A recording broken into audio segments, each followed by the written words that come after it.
What's up, everybody?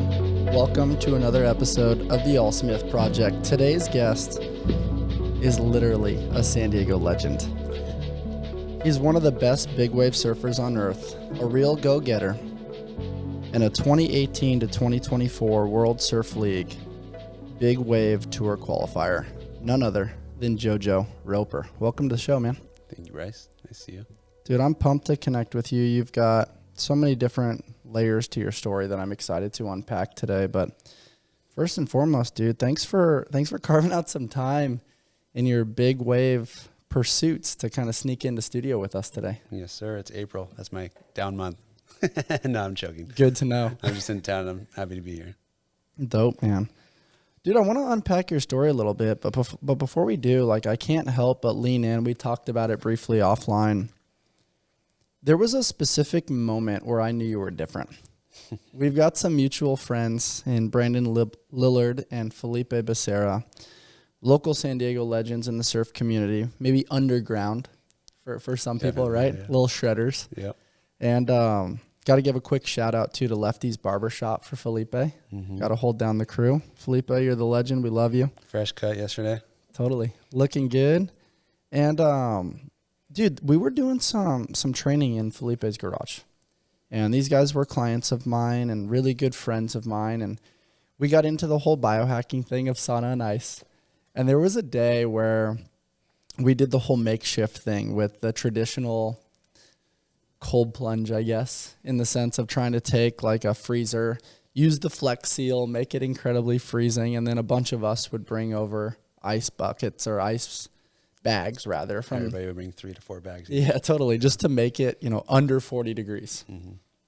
And there was a day, dude, and I was brand new to this whole landscape, and we all dumped all of the bags of ice in. I would assume that it was close to, honestly, in the 20s, but who am I to say?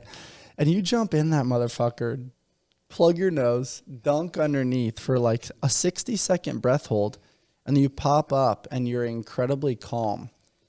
And I just observed that. And in that moment, I was like, dang, this dude's different. And looking back, that's always something that stood out in my mind. And I didn't even know that you were a big wave surfer at the time. I knew you surfed with the boys. But it was just so cool to know that, there's levels to the game.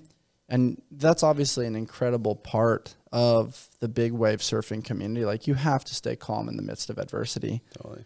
But when I share that story, what are some of the things that come to mind? Because obviously that's a tool that you use as a survival mechanism. But there's also this alpha component of hey, you think this is cold? I'm chill. I actually think back now that's probably stupid. I don't know if there's any benefit to having your head under that for 60 seconds. But yeah, I don't know. I think I just maybe the sauna was really hot or something. And I actually think that I remember being all right, this is one of the most stressful things is ice bath usually. And your heart wants to race, but you're trying to stay calm. Everything that you feel when you get in a cold ice bath.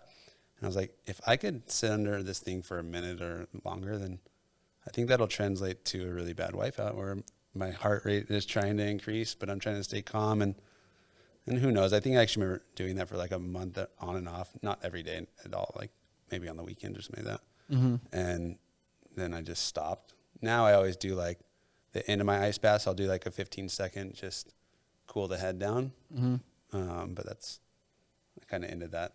It's cool to hear how the wheels turn in your mind. I mean, you're somebody that surfs upwards of 20-foot waves.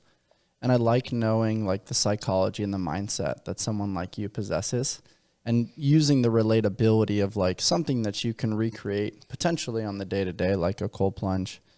And just knowing that you're thinking, man, if I'm ever stuck underwater for a long duration of time, I'm sharpening this sword right now, so I have this tool when I need it most. Yeah. No, I mean, that's everything I do. It's always or training-wise, not everything I do, but training-wise, I'm okay, how can this translate? How can this help a lot of it's mindset and big wave stuff, and you're how can I stay calm under pressure? How can I keep my heart rate low? I think that my heart rate runs low just on a daily basis because I force it to. But yeah, I think it all just translates or I wanted to translate the best that I can make it translate, if that makes sense. The will, man. Yeah. The will is very cool. And that sounds to me like it was a little bit formulated from your childhood and your upbringing, you know, connecting with your dad, who was also big into the surf space.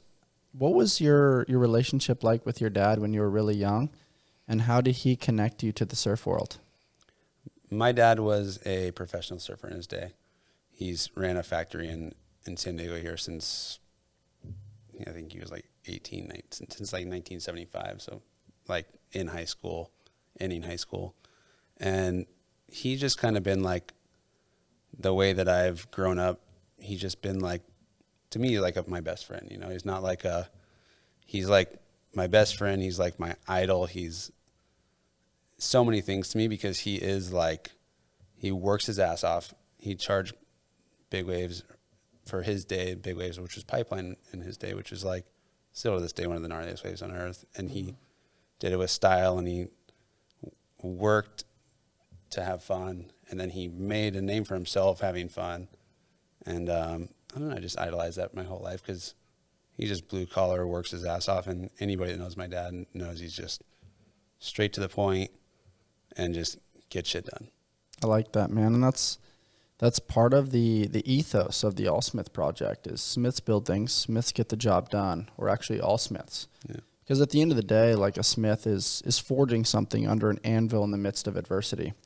And anybody that knows the surf community, very similar to the fitness space, it's hard to make a living doing cool shit, man. It is. And the fact that he was willing to, as you mentioned, be a blue-collar worker, solve a problem, which is you're going to get dings and dents in your surfboard. Let's fix this thing. Mm-hmm. What's the name of his surf shop? It's Jojo Roper's Surfboard Repair and Glassing. Very cool. And you guys do some cool stuff, man. I'm a little bit of a peeping Tom on your Instagram, so it's fun to see like behind the scenes how you guys repair, how you guys bring it back to life. And we should show more. We're just so, like, I get to the shop every day at like 7 o'clock in the morning. He gets there about 8, and we're just like straight to work, get everything done, and be ready for more work to show up, kind of a mindset. And it would be nice to document more and like show more of like the processes and the jobs that get done and all this different stuff. But we're just too busy trying to get shit done. Yeah, totally.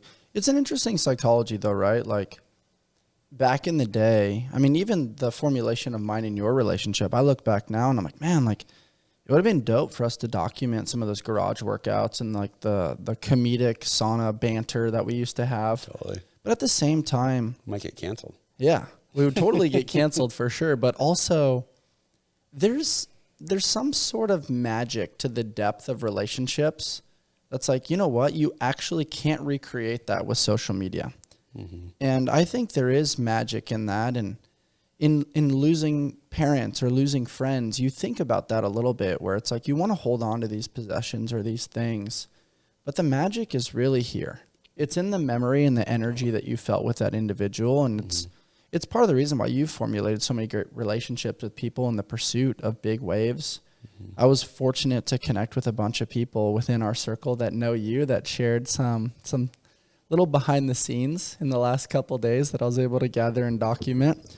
Jamie Mitchell, Brandon Lillard, Felipe, and grabbing some things from Luca and some of the Surfline community. So it's very cool to know that all of these people speak very highly of you when you're not in the room. And then also throw a little shade and a little jab here and there. Oh, yeah, totally. And then put us all in the room and nobody else saying anything nice about each other. Yeah, totally. What was it like early on, man? Like, how did you get introduced into the surf community? Was it just like your dad pulling you along and kind of pushing you into waves? Or what was it like in your childhood? Yeah, I think that, I mean, we pretty much, we didn't live at the beach, but we lived at the beach. You're a little beach rat? Totally, yeah. And my dad would be at the shop from 7:30 to, I think we closed at 6 when I was young every day. So summer times would be after work, straight to the beach every day, no matter what. Take us surfing and get the chores done in between after school and get to the beach. But early years was like, it was like we would end up at the beach and I'd be so stoked to be in the water and surfing. And I just loved it, you know, and then you're surrounded by all the other kids that are surfing and all the other people that are people that you idolize, or you see people ripping and you just like want to keep growing in your sport and learning more and doing more. And how'd you develop the intrinsic bravery? Like sometimes you see these waves or you see what people do, or you see somebody even wipe out and it starts to like formulate in between the ears. Some people maybe are like, hey, I want to go experience that and see what it's like. And other people may shy away from that. But I'm going to stay on the outside. I don't know. I actually, to be honest, I wasn't that like fantasized by big waves when I was young. Like I wasn't like I want to be a big wave surfer. Like I was never like that. It was just me just wanting a little bit more as I got older and as I progressed in surfing. And then like, I think I remember, I don't know. I was just love surfing and I just kept surfing, and then you get competitive with your friends and you want to surf to heavier wave than them and blah, blah, blah. But that's years and years later on the. I love the way you said that. Like one of my favorite lines is simplicity is the ultimate sophistication. Mm-hmm. And like when I Google you, when I chat GBT you, and I try to do a bunch of research on Jojo Roper, it says exactly that. I just love surfing. Yeah. And it's like you can fantasize over the outcome of surfing the biggest wave in the world, or getting the kudos from your buddies for doing some cool shit in the water, or getting the sponsorship or the monetization or the gear or the thing. But at the end of the day, it's loving the craft. The person that loves the process is going to go way further than the person that's like married to the outcome of the process. Mm-hmm. And that's something that's really rad to me because I've seen it firsthand. Like I observe your social media and I'm like seeing you get all excited and giddy to go surf Mavericks, hopping on a red-eye flight to get up there and go do something cool. But I actually see the same thing in you when you're like finishing up a workout in our buddy's garage, and then you're like, yeah, let's go hit wind and sea later. Let's go shred a little bit and have some fun and like talk shit out in the water. That's just so rad to me because not everybody's that way. And it's like you maintain this youthful enthusiasm, which is so consistent. When I've talked to Laird, he says the same thing. Like he's pumped to go foil something flat in Malibu, and he's also pumped to go try to do something in his pool, and then he's also pumped to go do something that's like chasing a big wave with his buddies. Yeah, I think he's one of the most surf-stoked Groms alive, like the oldest Grom alive. It's pretty rad. What's a Grom for people that don't know what that is? A Grom is just like a super stoked little kid that just, you can't get him out of the ocean. Yeah. Which is pretty cool, It's like, he's like he's the guy to be when you he's so playful, man. And I didn't even really know exactly who he was. And early on in the podcast journey, I was able to connect with him and went up to his house. And I think he assumed I was water competent, and I like played with him in the water and did his XPT stuff with the dumbbells. And that was honestly my first experience with sauna and ice. But what was so cool to me is like, none of it was like overly traditional strength and conditioning. It was like, hey dude, I got this idea. Let's try this thing. And because I was willing, I think he was like, this guy's like me. He likes to play. Mm-hmm. And I'm like drowning in the pool with 75-pound dumbbells. And then I'm like farmer carrying things at the bottom of the pool. No idea what I'm doing, but every step of the way, gently curious of like, what am I going to feel? What are the sensations? How's this going to translate? And also what I really loved, which is very, very relatable to him, at least right now, after the hip injuries and things that he's overcome, it was very low impact. Mm-hmm. So when I did stuff with him, it wasn't like beating up my joints, but it was very much hard, mentally, physically, emotionally as well. I found myself like shaky, but also managing CO2 tolerance, which being a land athlete, I don't have a lot of experience with that.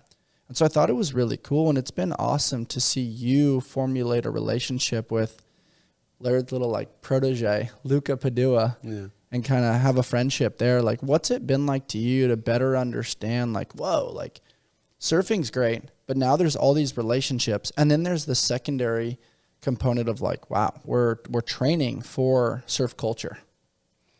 I mean, I think it's good because like surfing is so, if you just surf and that's all you do, it's kind of like, it can get a little bit bored at times, and that's when people start like having too many beers at sunset after surfing all day. I think that with all those components, you get like this strong like mindset to be healthier, be stronger, be better, all this different stuff that comes into play with all that. It's like, and there's there's so far you could go with health and fitness and wellness and improvement and getting better at surfing and finding ways to just be better. It's like that road is endless. Yeah. It's kind of the concept of like seeking your edge, right? And it's like if you're incredibly bored and then you're smashing too many beers, it's like there's an expiration point to like what you're capable of. Totally. And then I think Kelly Slater and Laird were kind of paved the way a little bit for like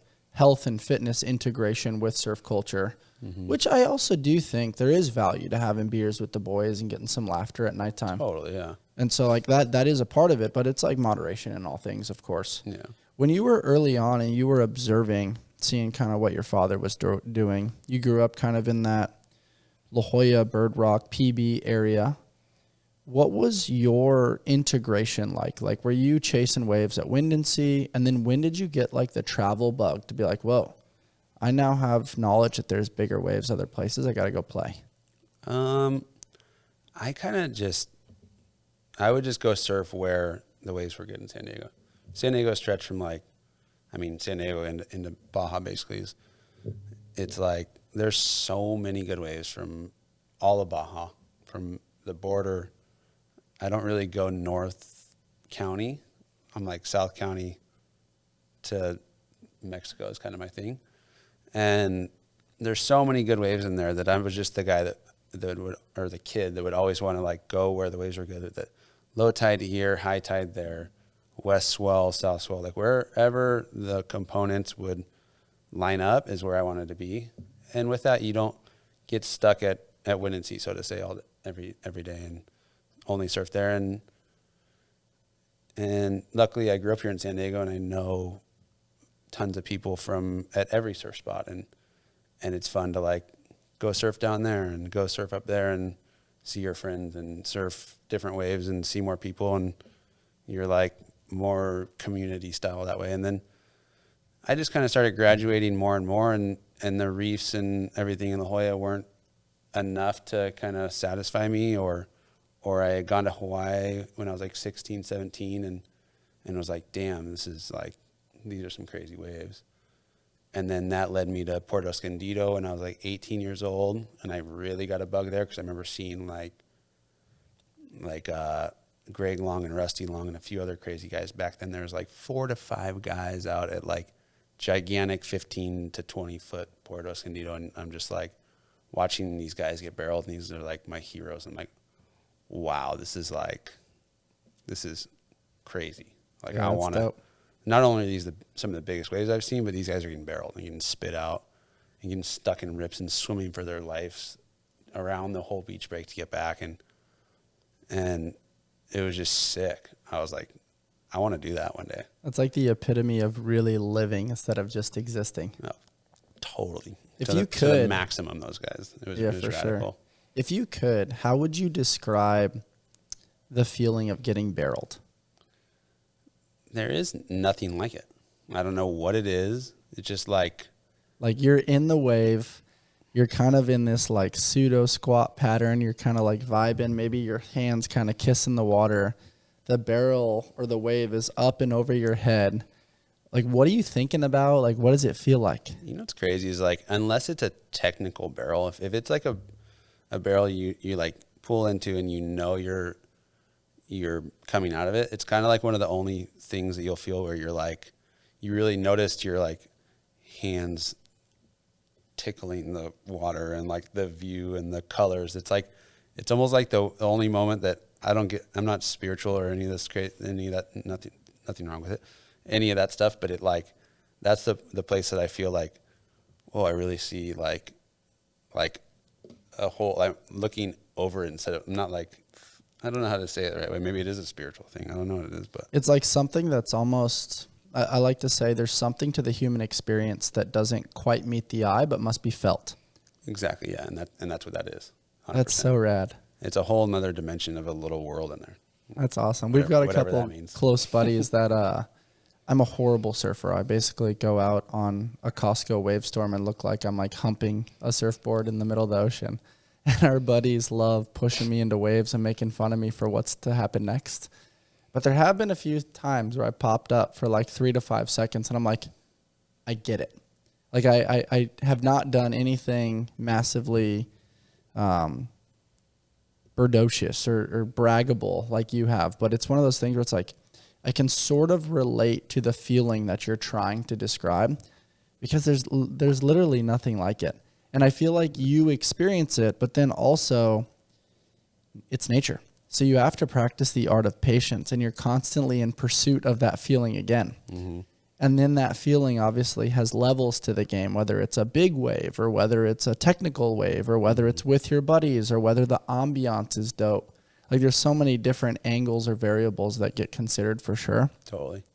And that's what I love is seeing your childlike, just like demeanor light up and you're like, yeah, let's go ride waves. This is going to be fun. It's a real thing. It just gets you stuck. That's badass, man. So as you're kind of building this confidence and you're kind of, as you described, graduating to each level of the game, you're starting to travel a little bit. I've also heard you talk about like, hey, I work my ass off in the surf shop. I help repair tons of boards, make some extra cash flow, and that allows me the freedom and flexibility to then travel and do some cool things.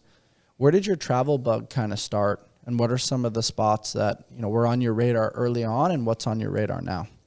The Trident family taught me something really important this last year, that we are all a bundle of stories, both good, bad, and everything in between. All of their cold brews remind their customers that they are part of something bigger than themselves. I start my day with the Sweet Cream Cold Brew as I am prepping my mind and body for fitness, service, coaching, and podcasting. With various locations in San Diego, they offer over 14 nitro cold brews and a variety of specialty drinks. You can find the perfect brew and pair it with one of their treats from the Keto Bakery. You can check them out over at tridentcoffee.com and use code ALLSMITH to take your coffee experience to the next level.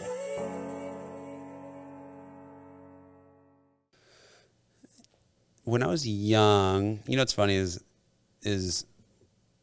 to the point there is like my first trip ever outside of the U.S. was to Australia, and I remember working in my dad's shop for like a strict schedule. Like I've been working there since I was 14 years old, and every day after school I'd take the bus from school straight to the shop, work 3 to 6 shift, and go home and surf or whatever it was, you know. And this was like a full blown like all day Monday through Friday job, because I wanted to go to Australia that next year. And I worked so hard and made the money, whatever minimum wage was back then, you know, $5.25, which is so crazy to think about now. Totally. And made the money. My parents like, damn, you worked hard. Like, yeah, you get like a month off school. You go to Australia for sure. And that was like, I realized that like you can work your ass off and go have fun. Like that was like, obviously we already know that, but like that was like the point of where like it really clicked for you because you got to experience it firsthand. You didn't just know it and see it from a practical component. Like you actually got to go do it. Totally. And it's funny because like all these sponsored kids, surfers, and all these kids are like, their sponsors are paying for them to do this stuff. I'm like, I'm working my ass off and I'm doing this too. Like I'm gonna make it happen. But I kind of got the bug right away. Like that was like, wow, I could do this. Started there, Australia. I think I went back 2 years in a row to Australia when I was young. And then as I got older, like I said, Hawaii and Puerto Escondido, they're close, they're easy. And I just started putting like places on my radar where it was like Fiji, Tahiti, up and down the California coast, more Northern California stuff, like road trips up there, and just turned into everywhere, you know. It's like South America, everywhere as a certain wave I wanted to go to, Peru, Chile, all these different places. And then Europe. I've only done Portugal and some islands off Portugal. Mm-hmm. Was that Nazare? Nazare and all that stuff.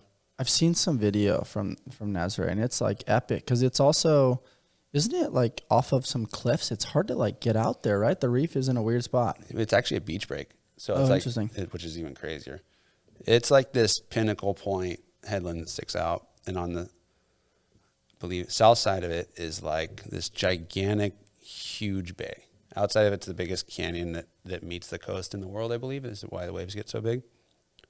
And the north side of the headland is just a huge sandy beach. And the waves, the swells come through this canyon and just elevate and turn into these gigantic teepees up and down the beach area. And then on the south side, the waves could never break it so deep. Wow. So it's this crazy setup. And then on the headland, it's this gigantic cliff that's just like a stadium. That's what Like I think I've seen before. Thousands of people up, and just like it's like front row seats to just like giant waves. Wow. It's How's insane. the water temperature out there? It's really similar to California. Gets a little colder in January time, but What's the timeline that you like to trek out there? that's like a October till March kind of a time frame is usually when it's big and good. Are you throwing on like a headpiece and booties, or what's it look like when you're trekking out there? I'm not a big hood guy unless I have to, but yeah, you're like full suit booties. If it's a chilly morning, you'll wear a hooded suit. Yeah. But yeah, you also gotta be comfortable in big waves, you know. So you're like, if you eat shit on however big wave at Nazare, you got a hood on. Your hood's gonna fill with water, and all of a sudden you're like the whole Disoriented. ocean's inside of your ears. Yeah. It's like you kind of weigh comfort and balance, see what you're feeling that day. I'd rather be a little cold than fill my ears up with the ocean. Yeah, for sure. That's a really good point. When you were surfing locally in like La Jolla, Windansea, kind of going up and down the California coast down to Baja, what was the biggest wave you had surfed at that time? And what gave you the confidence to then go pursue things like Mavericks, like Pipeline, and like Nazare? I mean, we get some good waves around town. It's just really rare. When you say good waves, what does that mean? Like some like hollow reef breaks that are good barrels, and some, you'll get some waves in like the 20-foot face realm. Like Wow. We call that like 10 feet. It's funny. It's like faces versus like if you hear somebody say like, oh, it's 25 feet at Mavericks yesterday, you're like 25 feet's not that bad, but like it's funny, like surfers talk about the backs of the waves. So like 25 footer is like a 50-foot face. Oh, wow. So there's like this realm of like, if it's over 20 feet, it's fucking heavy. Yeah. You know, like there's no other way to say it. Like there's like big, we were talking about this earlier, there's like big waves, medium big waves, and there's like big waves, and there's like big waves, and like huge. There's like kind of levels measures to that game for levels sure. to it. And over 20 feet, a 20-foot wave will kill you all day long, you know, and if you're not prepared for it. And so, yeah, it's like you'll get like 10-foot surf in La Jolla, which is 20-foot faces, sometimes a little extra on top of that, 12 feet. Super rare. Mm-hmm.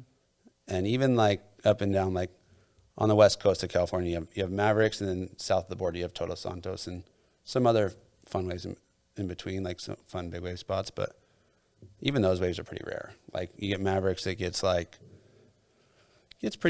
pretty common big between like October and March, and Todos is a pretty rare bird, but when it happens, it happens. But yeah, you don't get tons of opportunities, so you really got to travel to try and find big waves. Because of the limited opportunities as you just described, what's the territorial culture like within the surf community? Because I'm sure you get the randoms that are like, hey, I heard it's big, I'm going to go try to integrate myself into this. And then you have the regulars like yourself, and I'm sure others that are like, hey, like this is what I live for. Yeah. What is that culture kind of like, being able to like be a bro out there, but simultaneously like you have to be a little bit selfish to try to jump on a wave? Yes and no. You know, I mean, it's kind of like people go or they don't. People are either like 100% like, you know, that guy's going to go. Like I'll paddle out to Mavericks and I'll be like, Luca and Aloe, they're going. Mm-hmm. No matter what. If they're paddling for a wave deeper than me, they're going. And you're like, you accept that. And there's there's a handful of those guys, you know, there's not just those two, there's a lot of those guys. And there's kind of like guys that are like, you know, they're half in, they're like, they might not go. And then there's guys that are like shoulder hopping. So you get like a lot of heads, but you also get guys that don't really want it as bad as the next guy. So you kind of got to like spend time out there, understand like who's who for one, which people should do this more at surf spots, is like people paddle out and they don't really always know like what's going on.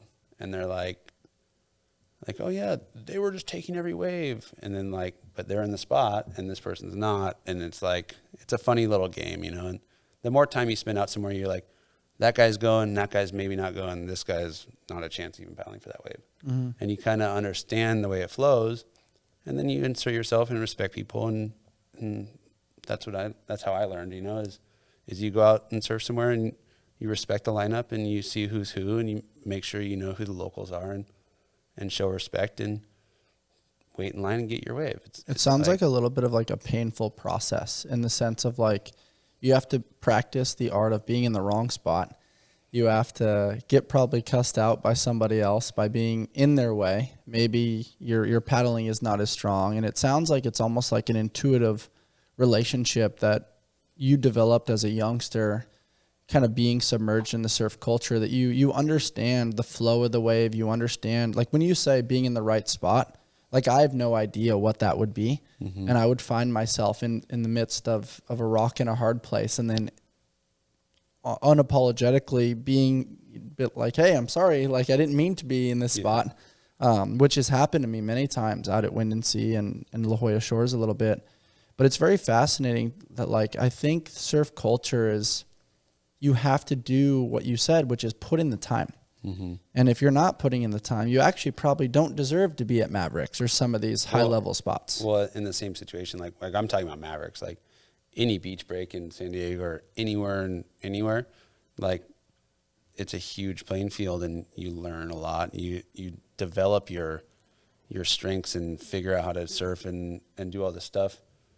First is what should happen, you know, and surfing in a crowded lineup, and then you just grow and grow and grow. You know, I didn't surf Mavericks I think I was 18, 19, and I'd already been surfing for 15 years, you know, like, not that I was like a hardcore surfer at 3 years old, but like you learn. You don't just go jump straight into like triple black diamond at the top of course, of the mountain and just like, watch out everybody, it's my turn, you know. It's or you don't just like, I mean, it's like anywhere. You don't walk up to a hot dog stand and cut the entire line and be like, it's my turn. Yeah, you got to pay your dues for sure. Do you remember your very first big wave? I remember my very first big wave at Mavericks, for sure. What was that experience like?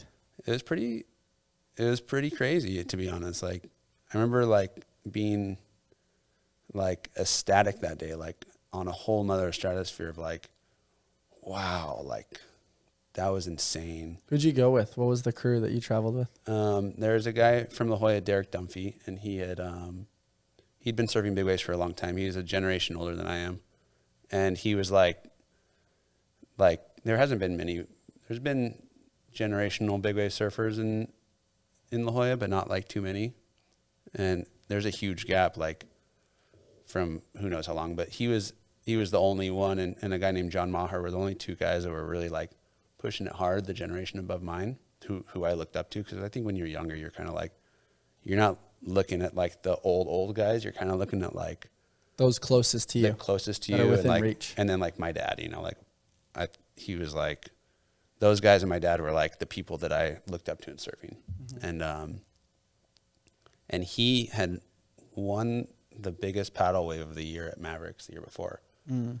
And I was like, damn, like Derek did that. Like, that's crazy, you know, like he's so close to home for me, you know, like that's within reach in a way. And I'd surfed like Waimea the year before in Hawaii, and like on medium days, and Port Escondido, like I was talking about, for like, it's been like 2 years. And I was like, I think it was like the summer that he had won the XXO awards, when it was in like April time. And I was like, hey man, like I would love to come up one time. And then he's like, yeah, you better train. And I was like, yes, sir. Kind of like the older guy, you know. So I kind of like worked at it the whole summer, and then November the next year comes along, and there's a big swell, pretty hyped swell in the forecast, like as in like when I say a hyped swell, like Surfline's like talking about the first big swell of the year, like big storm, blah blah blah. Everybody's talking about it, and Derek's like, hey, I'm going up. Do you want to come? I was like, whoa, all right, like it's time. And it's funny because That year I got a 9.8 made by Rusty Priesendorfer, who builds my big boards now, and it was the first big wave gun that I had. Everything before that was like 8 to 9 foot, which is kind of on the smaller side, and but it's harder to catch a really big wave on a smaller board. And I remember my dad's glassing this thing, and I had glassed my boards at the time. My dad's like, I'm taking this one. I'm glassing this big board for you, you know. And we're at the shop, and he's like glassing, like, damn, this thing's a big ass board. Like, this is pretty gnarly. What are you gonna do with this thing? I'm like, I'm gonna surf Mavericks this year. He's like, whoa, you better be ready for it. Like, it was a funny thing I'll never forget with my dad. And so I had this board. It was like 2 weeks after being done, and I'm like, this thing's done. It's like at the shop. I'm like, damn, I guess I gotta get this board ready. Like Derek said, see if I want to go up there. So we go up there, and the buoys that morning are huge. It's like 25 feet at like 17 seconds, which is like, that's really, really big for like the outer buoys.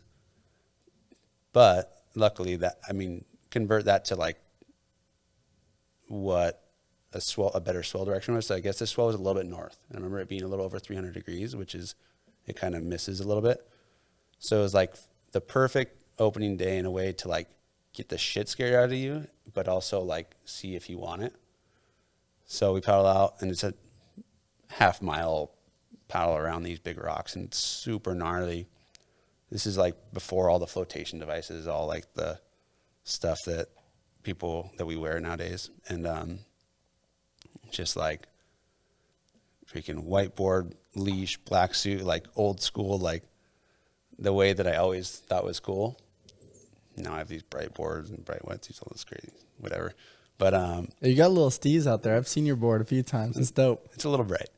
But it's like there's no jet skis. There's like some guys on boats, like all the stuff. And we got there, and it's like 15, 18, 20 foot sets, like light north, crumbly wind, Northern California, cold, like dark, dark Northern California, heavy water. And I'm like, how many dudes are out there in the water? Crazy.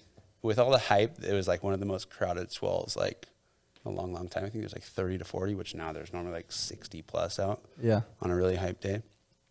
And Derek's like, hey dude, it's big. Like, be careful, you know, like you don't got to catch a wave. He's like, my first time out here, I didn't catch a wave. I watched it. I learned. I felt it out, blah, blah, blah. So I'm like sitting there, and get to this point where I'm like getting closer and closer to the lineup. And this freaking like mutant wave comes. Remember this guy eating so much shit and going down so hard. I'm like, whoa, like tripping. And he's underwater. His board's tombstoning. He's just like still underwater, comes up, gets a breath, and the next one lands on him again. I'm like, oh, like that's bad. Like near 2-wave hold down, bad. So I'm like, like paddle back to the channel a little bit. I'm like, this is fucking gnarly. Like, yeah. And then I got to this point where I'm like, I got to catch a wave. Like, I'm feeling it. I've been wanting this for a long time. And I get close, not quite to the bowl at Mavericks, but like in the zone of like where you could get a big wave. And like right when I got there, this like wide one comes, and the guys in the bowl are kind of like looking wide because it's moving that way and they're too deep to go. And I'm like, whoa, like here it is. Like, that's it. And it's like, you only have a second, you know, it's like, you got to like make a decision and commit, or you got to like, and as soon as I started being like, I was like, just spun and went. And it was like this kind of like weightless, kind of late takeoff on a fairly big wave. I'd imagine I've never seen a photo of it, because it was like before the time of like every wave being photographed, all this, all that. And it was like a legit wave. And I was like, whoa. And that was that like ecstatic, crazy feeling that like, I think I want to do this. Wow. And that's the only wave I caught that day. I remember seeing the channel just so stoked. And then like, I started getting like that bug where I'm like, I was calling him like, what do you think about this swell? Like, are you going to go up? Like, da-da-da-da. And this is like a time when like Mavericks was not crowded. It was not like, it was still pretty like held down a little bit, and it was sick. Mm-hmm. And I'm glad I experienced that, because now it tends to be a shit show at times. Yeah. But what's so cool to hear though is that like you're never really ready. You're trying to be ready. You're trying to prep yourself. You're trying to do all the training behind the scenes. You also had the willingness to reach out to those before you and the mentors and the guys that were generational, which tells me that like very early on you learned from your father around the concept of just observational learning. Pay attention not only to your surroundings and what's going on with the swell and where in the world, but what are these other guys doing? And how do we emulate that and integrate all those things into your toolbox so that way when that moment comes, when you're kind of like, I'm not quite in the right spot, winds change a little bit, which happens with nature, and now you're in the bowl and you're like, all right, like I just got to go. It's like, it's very interesting to me from the outside looking in. Had that natural trajectory not taken place, would you still be who you are today? It's funny to think about, right? Yeah. Because it's like that was the onset that built your confidence to be like, there's more out there. I have this intrinsic motivation to go ride or die and shred and do something that mimics that feeling that I had in that particular moment. Totally. I mean, it also helps like that year after that, I had my like, I had just started going to San Diego State, and I had like the 5 or 6 week break for Christmas. So I was like, that's my time to go to Hawaii. So I went to Hawaii, and it ended up being this like amazing winter of waves. What island and where did you surf? On Oahu on the North Shore. Okay. And like, is that Pipeline? That's like the Waimea and then the outer reefs and Pipe and stuff in between. Like the big swells would be there. And it literally was like a month of big waves at all the outer reefs, like all the time.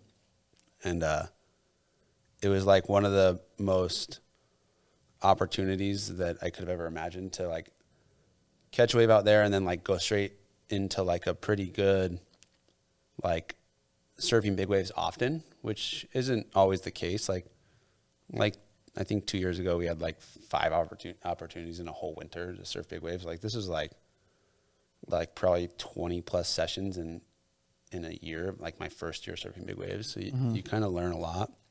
You like really marinated yourself in the difficulty of big waves, and like the more you expose yourself to something, you just get practice reps under your belt. Totally. And I also paddled out some waves that I shouldn't have been out at, to be honest, in terms of like where I was at. I look back now, I'm like this outer reef was like 25 feet, and this guy, Simon Malowski, had just paddled into what people were saying was the biggest wave ever paddled into at the time. And I'm like new to it, shitty big wave leash, like paddling 3/4 of a mile off the beach out to this wave that if that wave landed on me, I don't know if I would have survived. So I like look back on it sometimes now, like, damn, that was kind of stupid, but I definitely learned a lot, you know, like some of the best big wave surfers in the world just going freaking haywire at this wave. I was like, damn. But it also got me out there, and I saw these guys like Shane Dorian and Scion, and this guy from San Diego, Chapman Murphy, was like doing these like laybacks and these giant barrels, and I was like, dude, these guys are nuts. Yeah. And it was just badass. So it gave me this like extra like feeling to like I want to do that. Like it was like another add-on to it all. For sure. So it's pretty rad. It's funny, I haven't thought or talked about that in a long time, and I'm like reminiscing, like some waves are coming back in my head right now. I'm like, damn, that thing was nuts. It's fun to dig a little bit, and I mean, I'm so green in the surf community that it's like it's fun to like recalibrate and reconnect with, you know, where did this come from? What was the seed stage before you actually started to sprout a little bit? Mm-hmm. What was your first wipeout like? Do you remember that? Move fast and break shit. LSKD develops functional sportswear with a streetwear aesthetic that's on a mission to inspire you to chase the vibe through sport, fitness, and adventure. I train daily in the rep shorts and love the versatility they offer. The zipper pocket is an absolute game changer. I go from training at the gym directly to meetings, running errands, or prepping for podcasts. The LSKD tribe has become true family, and we are excited to continue to develop our community. Shop now at lskd.com and use code ALLSMITH. We chase the vibe here at AllSmith. Let's all become 1% better every day. I do. I remember it was actually that same Hawaii trip, and I had a different, not this wave we're talking about, but yeah, that day I paddled in with my tail between my legs, like, whoa, that was fucking gnarly.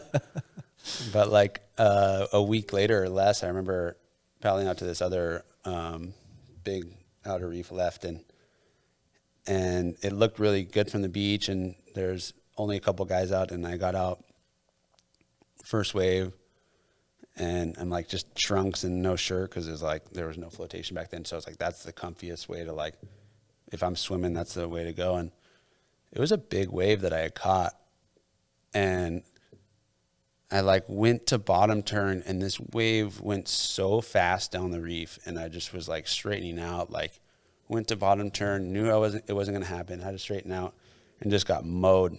Oh. And I remember getting this wave hitting me, and I like bounced up when it hit me, and I was in the whitewater and just getting like stuck in the whitewater, not going under the wave, just like somehow in this like somersaulting at the tip. Exactly. And I remember I was getting drug in this whitewater for so long, like above the surface bad, and then underwater adventure of like bad beatdown. And that was like, oh my God, I'm gonna drown. Like I have no control over what's happening. Like, and I remember that was like a major point where, like, luckily this wave goes into like a fat water before it goes into the next reef and into the beach. We're laying on my board like, whoa, like I just got rocked, like stars, stripes, you know. Did you like, hit anything under the water, or like a rock? Hit nothing. Just like full like adventure, just like whitewater, just with the wave, air pockets all over, like knowing I'm like there, I'm not under, and just like thought I was gonna drown. Like I was like, if this thing doesn't like, and then like trying to like do something to get under it, and it was like, who knows what it was. Like I couldn't even tell you like how long I was in that situation for, but that was like the first wipeout where I was like, whoa, this is gnarly. This is way gnarlier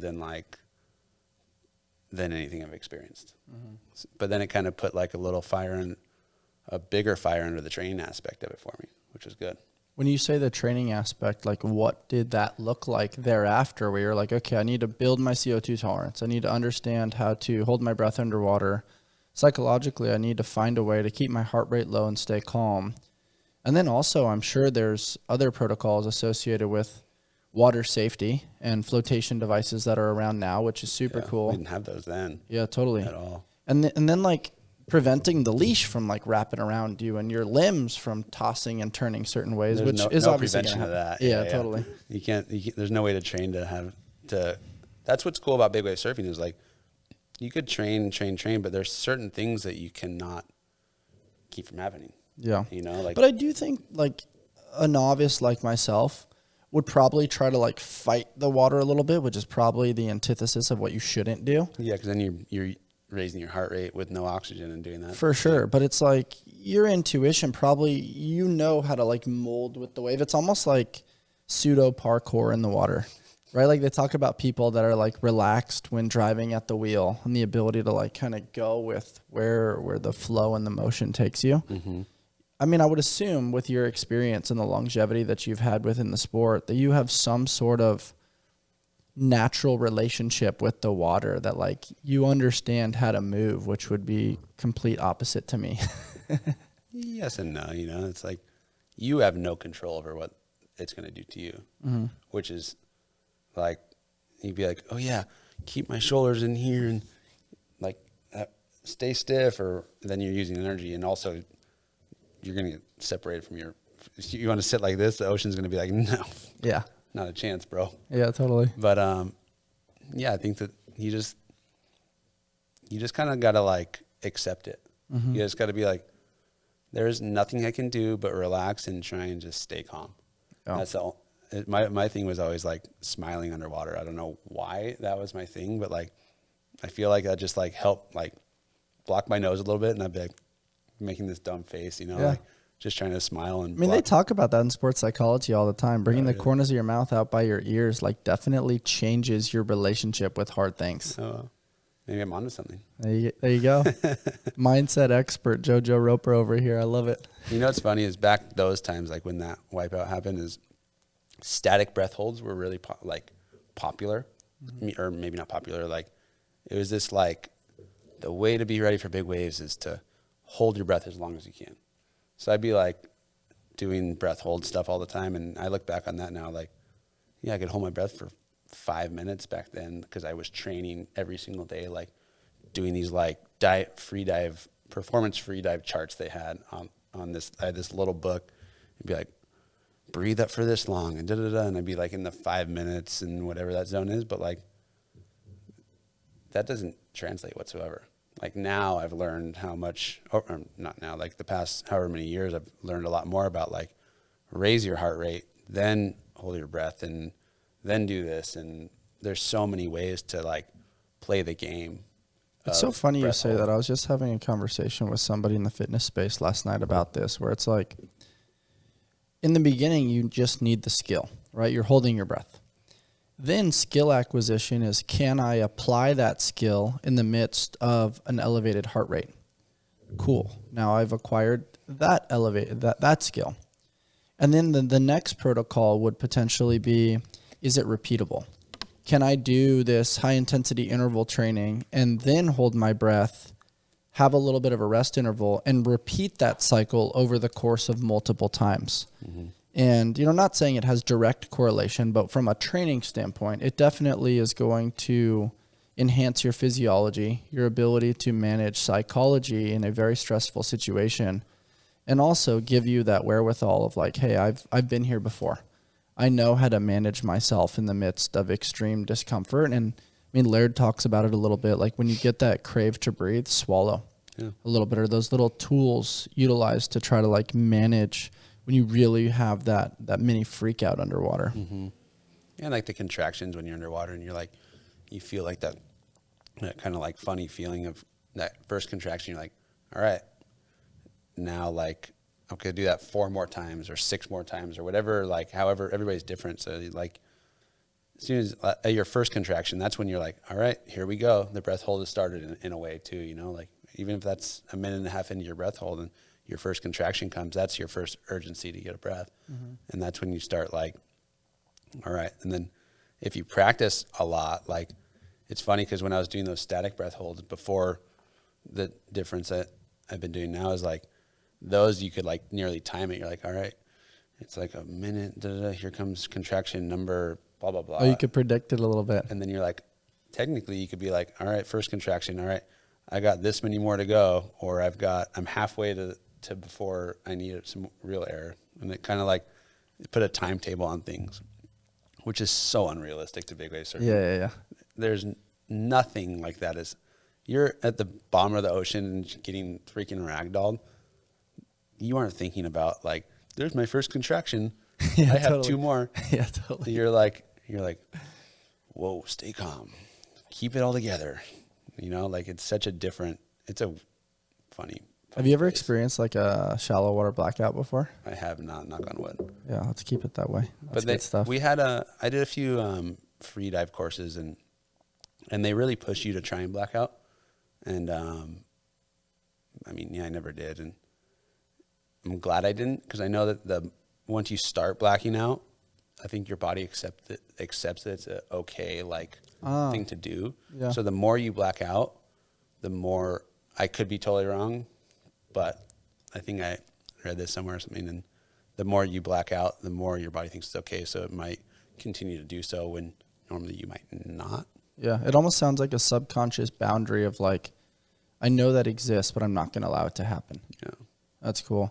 When you've gone out to like some of these really big waves, you've made the trek, people don't take into consideration like the logistics of the travel, right? Like you got this ping, maybe you were doing some research on different swells in different places. You're hopping on a flight quickly. Mm-hmm. Like you're getting to the airport, you're hopping on the first flight.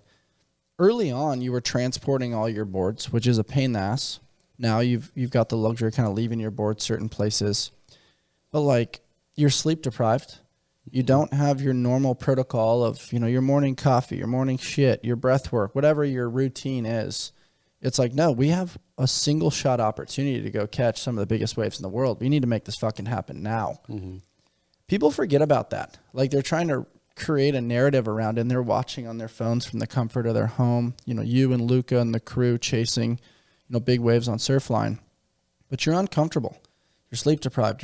You've sat on a plane. Your back's tight. Like, how do you overcome some of those levels of adversity to go do something that's like world renowned? I think you just got to really want it.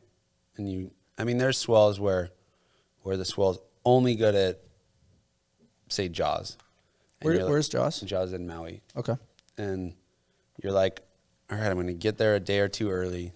I'm going to get acclimated. I'm going to have everything ready. So the day of the swell, I wake up, I just go surf and surf that day. And then there's swells where Jaws is good, and then Mavericks is going to be good, and then Jojos is going to be good, all on different, the Jaws Tuesday, Mavericks Wednesday, Jojos Thursday, and all of a sudden I have an issue where I don't want to miss anything. Yeah.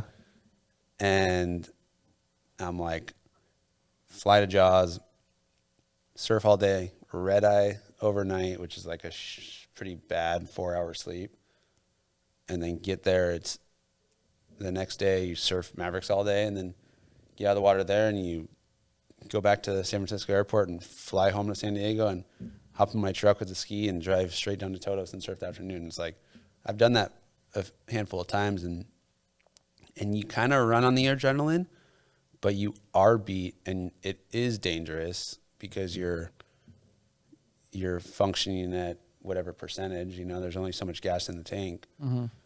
But you're also like, if you want it, you want it, you know? If you want to catch that many more big waves and surf that many more spots, and you run on that, like, on that too, you know? So you're like, you might not even need that morning. You definitely need the morning shit, but you might not need the morning coffee, you know?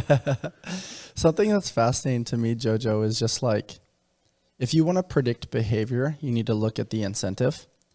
And oftentimes in the world of professional sports, the incentive is this huge monetization structure. The NBA, the NFL, the MLB, like, these guys are getting paid millions of dollars to do something that in their childhood, they loved what they were doing, but then simultaneously, like, they get rewarded later on with this huge monetization. Mm-hmm. I wish surfing was like that. You get rewarded in vibes. You get rewarded in community. You get rewarded in, like you described earlier, there's this feeling that, like, money can't buy that feeling. I don't care what drug you take. Yeah. And you're in pursuit of that feeling while simultaneously trying to motivate, love, inspire, do some cool things that hopefully get documented and land in some sponsorship contracts for yourself. Mm-hmm. But in between your ears, like, does it ever cross your mind, like, is this worth it? There's so much risk. There's little reward as far as, like, societal reward, but there's intrinsic reward to you. Mm-hmm. Like, what's that negotiation like for yourself when you're, like, going on little to no sleep? You're chasing waves between Jojos, Mavericks, Nazare, you know, Waimea, like, Jaws, all these different places in a short amount of time. Sometimes for me, it's like get it while it's hot. And because say it's, like I said, like Tuesday, Wednesday, Thursday swell, like, I'll go do that Tuesday, Wednesday, Thursday and get it while it's hot and surf and chase and check all these boxes. And then Friday I'll go back to the shop and go back to work. Mm-hmm. And I'll be exhausted, but I'll be like, all right, filled the glass, back to work, and I'm not greedy. I'm just like, yeah, I'm greedy for those 3 days.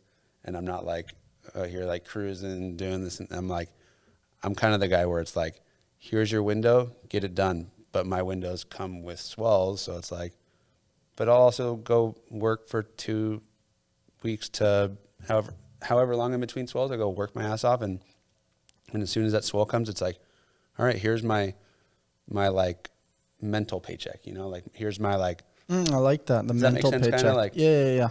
I don't know how to say it the right way. That's a hard one, but, like, I mean, people are often craving that, like, that level of purpose, that level of, like, why are we here? And I think for you, you've found, like, that sense of oomph, or maybe ness is the right word. It's like a thing for you, the Jojo Roper ness.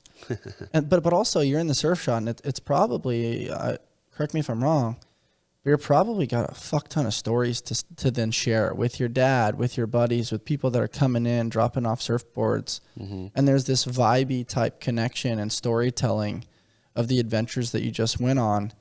And then coming back, like, yeah, you're tired, yeah, you're grinding, but it's also, it's fulfilling because you're now purposeful to the greater surf community, which I think is incredibly honorable and special.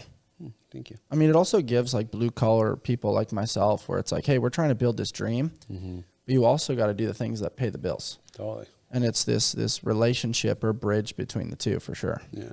It's funny. I'll like I said, like I'll go on these like trips and surf these waves, and I'll get back to the shop, and I'm more so in the back, like in the sand rooms with a full mask and suit and all the stuff on, and I'm just in there solo, like with headphones or the radio on, and just like reminiscing. Like it's like almost like I like get my chance to reflect on a swell, like in the sand room once I get back to the shop to go to work. That's cool. Otherwise, I'm like come home from these swells and go spend time with my fiance Madison and the dog and or my parents and family and sisters, and like I'll like come back, and if it's the weekend, I'm hanging out with everybody and doing everything, and then the shop's like, okay, turn the mind off in the sand room and just like reflect on the waves and everything. It almost sounds like therapeutic for you, Totally. like service orientation, but simultaneously quiet time that's uninterrupted. We can kind of just be with your thoughts for a little bit. Yeah, but then it is interrupted because I'll be in that sand room and I'll come back from a swell and people will see my truck at the shop and be like, Jojo's here. Let's go talk about the swell. And I'm like, I'm busy. Fuck. But also not really. I'm like, it's a funny. It's a blend of like an open door policy, but also simultaneously having some introverted time. It's hard to figure out what that ratio is. Totally. I'm curious about something, man. Like in basketball, I wouldn't say I was the best, the biggest, the fastest, the strongest, but one gift that I really felt like I had was I could miss 15 shots, and I always felt like the 16th was going to go in. I just had that like optimism of like, man, I put in too much work to not believe that this next shot's about to be wet. And in your case, let's just say you get to a big swell and you wipe out early on. How do you reset and recalibrate the mindset to then not be thinking about, like, just to use a baseball analogy, you can't go up to bat and think, I'm trying not to strike out. You're thinking, I'm trying to either get on base or I'm trying to hit a homer. Like, you can't go up with this level of fear. I would imagine that when you're, in the lineup and you're getting into the right spot to then paddle into a wave, you're not thinking, oh, let's not fuck this up. You're thinking, I'm about to do something that's never been done before. It's funny. Sometimes it takes a bad wipeout to get in a better mindset too. Like to respect it a little bit. Kind of like almost like, okay, I just wiped out on a really big wave and I'm fine. So I'm gonna go back out and I know I can handle that. Let's go push it a little harder or pick a better wave or this or that. Sometimes it takes a wipeout to put you in this like this good mindset. Yeah. But at the same time, like, yeah, it's hard. It's like the mental aspect is so important, and it's so like you gotta find it. And what's funny to me is like experience over years and years and years is what I've always thought makes you a better surfer in big waves. Like some of the best big wave surfers in the world, like, are older. They're much older. They're like Shane and Twiggy and Greg Long, all these guys and Jamie Mitchell. I think Jamie's like 48 right now, or 40, 46 or 48 somewhere. He's probably gonna be pissed if I'm wrong, but but he's like, he wants it just as much as anybody. He paddles out to a lineup and he knows exactly where to be. He knows exactly what wave he wants because he's been through it all 10 times over. He's survived crazy wipeouts. These guys, like, that gives me hope. I'm 34 now, so I'm like, maybe in 10 years I'll be like the best guy ever. Turned 34. There we go. Dude, what's your relationship been like with Jamie? He and I were spitballing a little bit on Instagram, and it's been fun to see your and his relationship kind of really grow based on your travels and pursuits of some of the most awesome waves in the world? With him, he's been like, for my whole, like, figuring out the big wave scene and growing with and getting better at, he was always this crazy, gnarly, I mean, the guy's like, he's nuts, you know, he's done it all. He's won the Molokai race 10 times. What's that race? It's Molokai is the giant paddle race from island to island in Hawaii. Okay. And he's like, beat the record. He's done it all, you know. And then he got into big wave surfing more, like locked as that was his thing. And he was just like still is so gnarly. And then over the years we met and we'd see each other places. And then we ended up being some of the only guys that wanted to be everywhere on every swell. And we ended up just like traveling and chasing swells together. And then that just led us to the great relationship we have now, which like every swell we're like, you see that swell here, you see that swell there. What are you doing? What are we doing? You know, like, where are we going? Are we going to do like Hawaii Mavericks Todos? Are we going to do that secret place there? Or are we going to do this, that? It's like, it's cool, you know? And it's like, obviously with that comes like a really good friendship outside of surfing too, you know? And yeah, he went from like an idol to a good friend. That's cool. Still an idol, but like, and he's just like, you got to surround yourself with people with the same mindset, right? You got to surround yourself with people that like are ready to like train hard to surf big waves or train hard for whatever you train for. It is what it is. Like, I train at Felipe's house every day, and we have completely different goals. Yeah. You know, like I'm chasing big waves. He doesn't want to surf any big waves. He just wants to surf. Yeah. And he wants to be as fit as he can possibly be. And surrounding yourself with people like that, I think, makes you a better person. And it gives you learn so much more from people outside of your sport. That, especially with working out and nutrition and all these different things, you learn so much for what works for that guy. Maybe that'll work for me. And then you try these things. And I call it tinkering in the lab. Yeah. And something that's really rad is we're all in pursuit of our peak expression. But our peak expression is so variant. It's so different. We all have this blank canvas and this paintbrush and maybe a little bit of paint, but all of us is in pursuit of, you know, what lights our heart on fire, and it looks different for each of us. Totally. And it is really cool to hear you say that Jamie was like this idol, and now he's become a close personal friend. But that friendship has continued, because in many cases, we hear it often when I podcast with people. They say, be careful getting to know your heroes, because then you get a peek behind the curtain. I was like, oh, they're actually a shit show, just like me, totally. which is awesome and terrible at the same time, right? And like, there's a lot of different surf idols, and we talked briefly offline that Shane Dorian was on the podcast a little bit, and something I want to dive into a little bit, which he and I discussed extensively, is in the pursuit of trying to ride some of the world's most adventurous waves, you're going to get some injuries, man. Oh, yeah. You're going to get kicked around like we talked about, pummeled, twisted, turned, and it's very difficult to like end up on the injured reserve or the IR list, because the next wave could be coming, and you don't want to have that level of FOMO. Like, you have to stay ready so you don't have to get ready. Yeah. What has your injury history kind of been like, and how do you manage that? Because I spoke to him when he had just gotten back from Mexico after some extensive stem cell treatment in his back and his shoulders and his knees and his hips. And I mean, it was great discipline, because he took, I think, like 8 weeks off, which for a high performer like him, like you, like that whole community, it's very difficult to take that level of time off. But what's your injury history been like, and what's it been like to observe, you know, the Shane Dorians, the Kelly Slaters of the world that have really integrated fitness with surfing?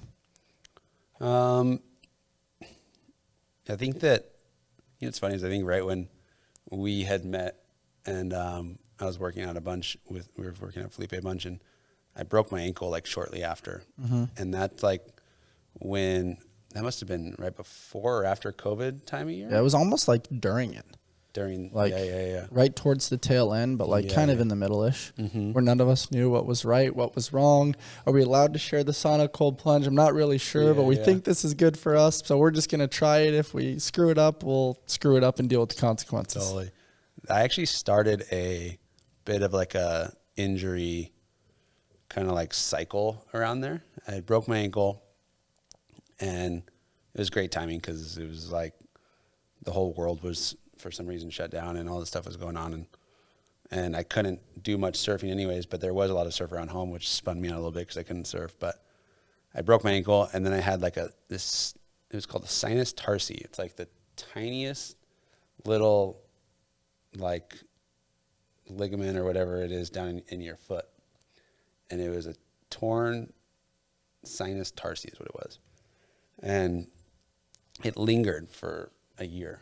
I guess like sprains are sometimes worse than actually breaking your ankle. That broken ankle healed, and that little tiny ligament just started and was so bad. And that I was like, I struggle with, and I learned a lot like about how to kind of work with injuries during all that, because I was like struggling so hard on that healing process, and got that back, and I was like, I'm all in. I'm like, I gotta be 100% because that angle set me back 6-8 months of just like 75%, 50 to 75% all the time. And so I started like kind of training a little bit more with like not as high intensity. Those workouts tend to be pretty high intensity. I think we were doing for a while there, consistent every day. You know, it was like hard impact all the time. And I started kind of trying to swim a little more and just more soft sand stuff even, and like just change it up a little bit. And I learned a lot and carry on. But like, I think like a year later, broke my ribs. Surfing. That's a tough injury too. Sucks. You can't do anything. Yeah. It's tough to breathe. It affects all of your activities of daily living too. Totally. And then, but I was kind of in between. I was kind of dodging with my injuries. I was dodging like missing swell somehow. Not sure how it was just happening. I was like, but when I broke my ribs, I was surfing one of the reefs in La Jolla. That was a really good wave, and waves were pumping, and we've been on like a hot streak of surfing. It was almost like a slap to slow down for a second is the way I looked at that one. And then later that summer, I was down in Mexico. Fin hit me in the head, sliced my whole head open, and that sucked. That was like a month. How do you manage that when you're in a foreign country? Like that quick stitches? That was pretty gnarly one. That actually, that was like a full slice across. You could see a little bit of the scar right there. Yeah. And fin slice like really, really bad. And there's no ambulances showing up. It was like on the beach and like hanging out with all these lifeguards. I'm holding my head back together. And they're just probably bandaging your whole head. They were just throwing me towels. Oh, geez. It's like, hold the towel and squeeze it together. And like, this guy's like, hey, dude, you got to get to the hospital. I was like, yeah, I'm sitting here waiting for the ambulance. Ambulance isn't showing up, and he's on a motorcycle. He's like, do you feel like woozy at all? I was like, no.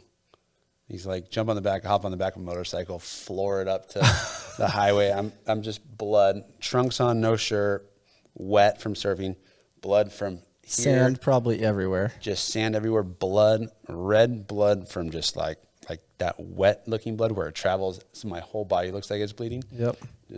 You're just looking like a UFC fighter. Like people looking at me through the streets of Mexico, like, what the fuck happened to that guy? Yeah, totally. Pretty gnarly. But got it all stitched up and flew home right away and got it all checked out. That was all fine.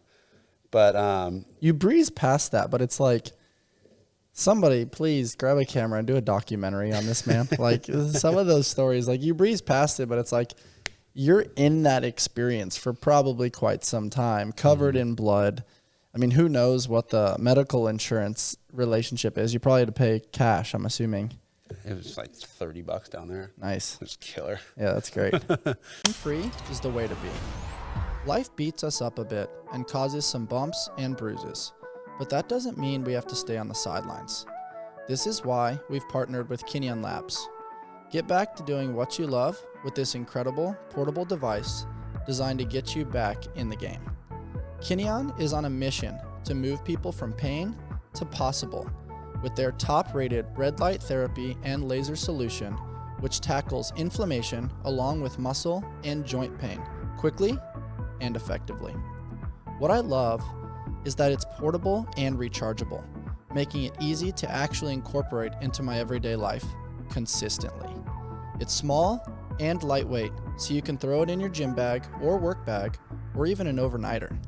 Kinion's lasers and LED combo make this cutting-edge device extremely versatile for use with general aches and pains, as well as chronic back pain, arthritis, post-surgery recovery, endometriosis, and more. This has been an amazing tool keeping my elbows and knees pain-free for pressing, pulling, and squatting in the gym. Great tools like the Move Plus give me the freedom and flexibility to continue living life on my terms without limitations. There are a lot of reasons why over 15,000 people are using this device and rating it 4.7 stars and above. Head on over to kinion.io and use code ALLSMITH at checkout to begin your pain-free journey. But yeah, I think that those ones you kind of brush off. But I had my first major injury was last January, I think it was. Mm-hmm. It was Friday the 13th of January. Of course it was. And it was the most giant, super hype swell down in Todos Santos in Mexico. And I mean, the waves were solid 50-foot faces, you could say, whatever, 60 foot on some waves. Like there was a couple waves that just mowed the entire lineup. And it was a full carnage day. And at the end of the day, I had caught this wave on the second reef and chipped in, and bottom turned up, and there's actually somebody dropping in on the shoulder, and I had to redirect my line and turn and straighten out, and the lip landed straight in my waistline, and I just felt my left leg swing to where a place it shouldn't have never gone. Oh man! And I was like, damn, this sucks. And I was underwater, and I was like, it was a huge wave. And I was underwater, and I was just like, wow, something's wrong with my leg. My breath hold was fine. I was like, it was a bad hold down, but I was so mentally like, damn, my leg's blown. What's wrong with it? Like everything's, before I even get to the surface, like all these things that could be wrong are going through my head underwater. Get to the surface, and Greg Long comes up on the ski, and he's like, fuck, that was gnarly. And I'm like, get me on the ski. And I was totally fine. I wasn't panicking or anything. And I get on the ski, and I'm like, so this is what happened. What do you think happened to me? And I'm like on all fours, and I'm like, oh my God, everything hurts. So I thought I tore my groin. So this is where the story gets actually kind of funny. And I don't think I've told this much whatsoever to anybody, my close friends, is that I thought I tore my groin because it hurt on the inside of my leg. And so I'm like, okay, and what's funny is we were talking about Jamie Mitchell. He broke his ribs that day too. Oh. So me and him are like the handicap jet ski. Like I'm motoring in on the ski, going kind of slow because everything hurts. And we get in, get everything situated, go back to Greg, sleep, wake up the next day. Waves are absolutely insane again. And we're like, damn, we're handicapped. Like we're not surfing today. And they all go back out there, and it was a really good day. So go home. And I'm like, okay, torn groin, this is what's got to be. Went and got x-rays, made sure that there wasn't anything wrong. Got x-rays on my back, got x-rays on my whole waist down, everything. And meanwhile, I'm icing it every day, just kind of resting, sauna ice like a psychopath 24/7, even the jacuzzi, thinking anything that could help me, I want getting blood flow to try to just heal as fast as you can so you can go play. Exactly. So this giant swole pops up on the maps where they're going to run the Eddy in Hawaii. And I'm like, why? I've always wanted to get in the Eddy. This is my whole dream is to get in the Eddy. I'm like, I got to catch a wave before the contest. And I'm like, torn groin, whatever. I'll get through this. It hurts really bad, but the first time I ever bought a first class ticket in my life, which was $700, $800 on Hawaiian Airlines, so that I could lay flat all the way to Hawaii, get there, get into Jamie's house, sauna ice, just trying to numb myself basically. Next day comes, and he's in the Eddy. So he's cruising on the truck, in his truck down there. I have to be there in the dark to catch a wave before they start the contest. So I like launch his jet ski off the beach with another guy at sunset, take like I think it's like 2 to 3 mile jet ski ride through this giant ocean because it's the biggest swell. And are you sitting on the back or are you kind of getting towed? Oh, I'm driving the ski, to get there. My board's on the back, and there's this other kid Alex, that's friends with Jamie. And we get there, and I jump off the ski, and the whole deal is like, I'm going to go catch a wave or two out here for the contest, and then I'll look after you at the next wave we surf on the ski, driving safety. Get to the lineup, and I'm just like, okay, here it is. We're here. Waves are huge. Like, you could go back and look at the contest. The day was insane. Get to the lineup, kind of figure out where I am, like, all right, those guys aren't getting them out there. Like, this is the zone. This thing, giant set comes, backs off. These guys are paddling kind of hard outside of them. Like, there's no way they're catching out there. Almost get it, and I'm like, oh, I'm in the spot. Whip on this thing, and it was by far the best wave I've ever caught at Waimea in my life, and it was before the contest, and it was like almost ate shit, steep drop, bottom turn, this thing like stretched out, landed on my tail, exploded me and my board, and I'm like holding on for life, and made it, and like come into the channel, and like the entire like cove of like Waimea Bay, it's already packed because it's the Eddie days. There's thousands and thousands of people, and everybody's screaming and erupting. I'm like, yes, like got one. Go to kick out, like bunny hop in like this stoke of like from like this side chop coming, and I'm like, ow, that hurt. Like my groin's still like in pain. Yeah. Paddled back out and like got one more, and I'm like, just a kind of whatever wave after, and I'm like, next wave, I'm like, oh, that kind of hurts too. And whatever, long story short, insane waves. I was so stoked. Go to the next outer reef to surf. First wave, go to bottom turn, and opening my legs backside to turn, just full like shockwave from my leg up to like my neck. And I'm like, oh man, whoa, this is bad. So some sort of nerve issue. Stopped. So I'm like, okay, I'm messed up. I need to go home. And I like fly home, and went in, got MRIs now. This time I had a torn labrum in my hip. So I'm like, okay, that explains everything. You know, like we can work with this. So torn labrum, I want to avoid surgery if I can. Mm-hmm. So I like start doing all this physical therapy to try and do that. And then I'm like, well, I can do upper body, whatever I want, you know, like, so I'm at Felipe's gym, like during this, once I found out it was my labrum in my hip, I'm like, I hate pull-ups. I'm just going to do pull-ups every day. Mm-hmm. So I started doing pull-ups nonstop.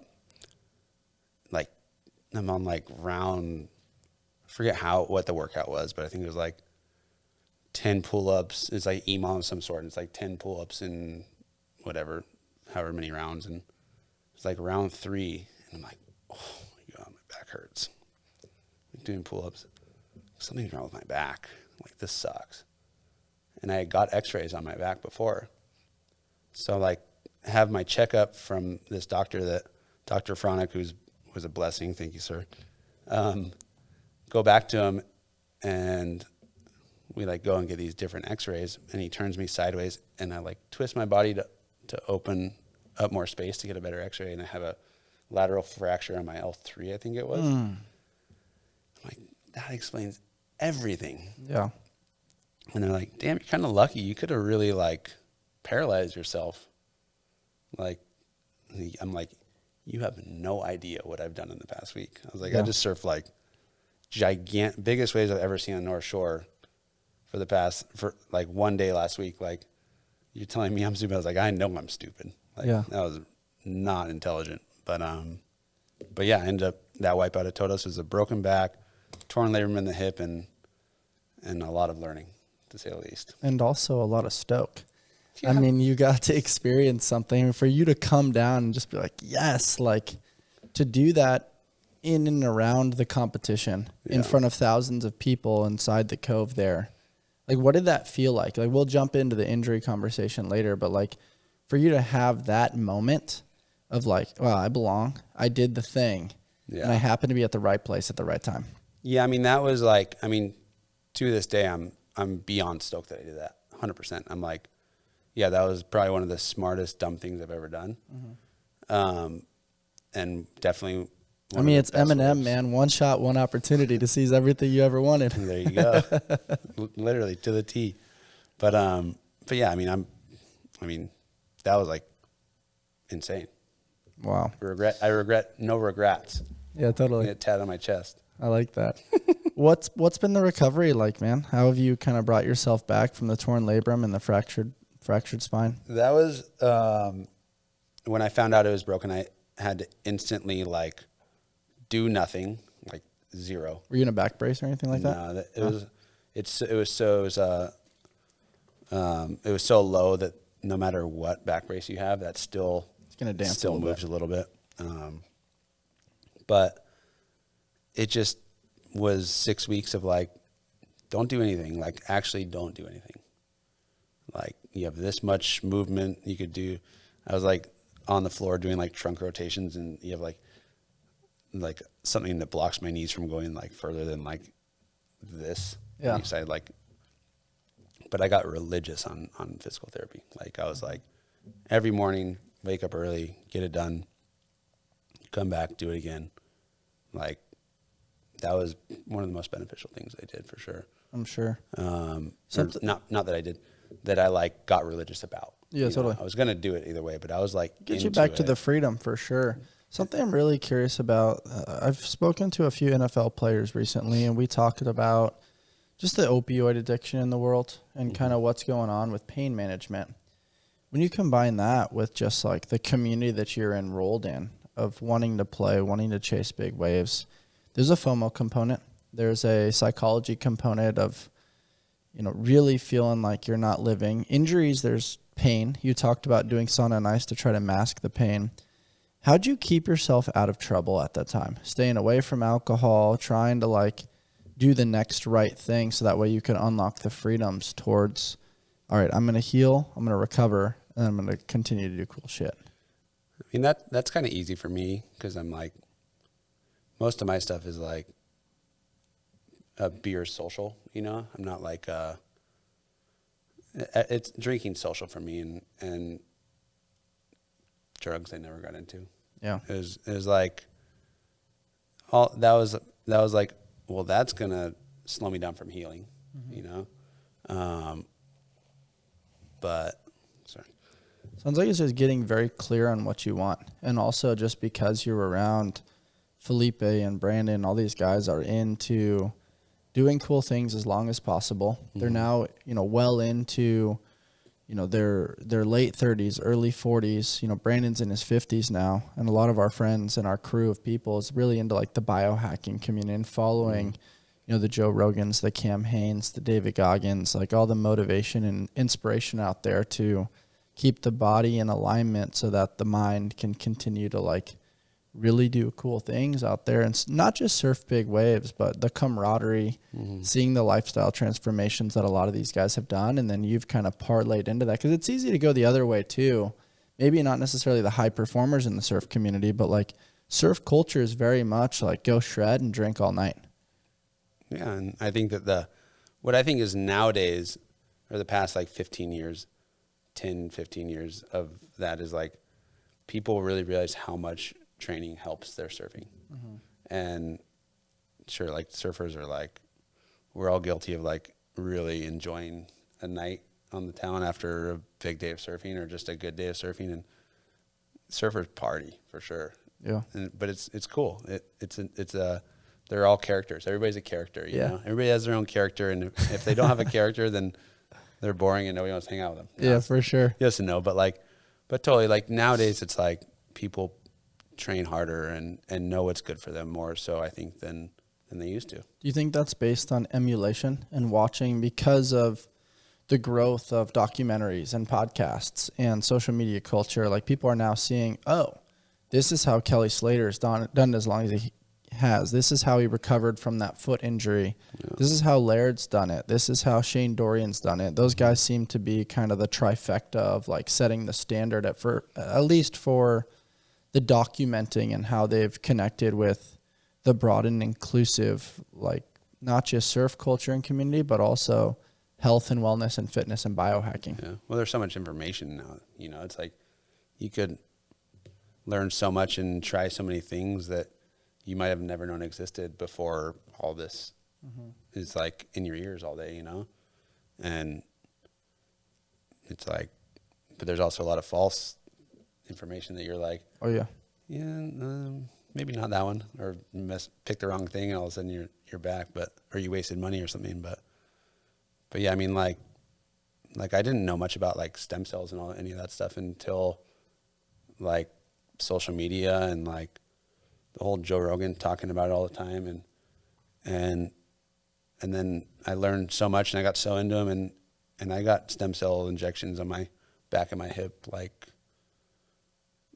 3 or 4 months after I figured all of it out. And I think it helped a lot. Nice. Did you go down to CPI in Mexico? I actually got it done in the U.S. Oh, cool.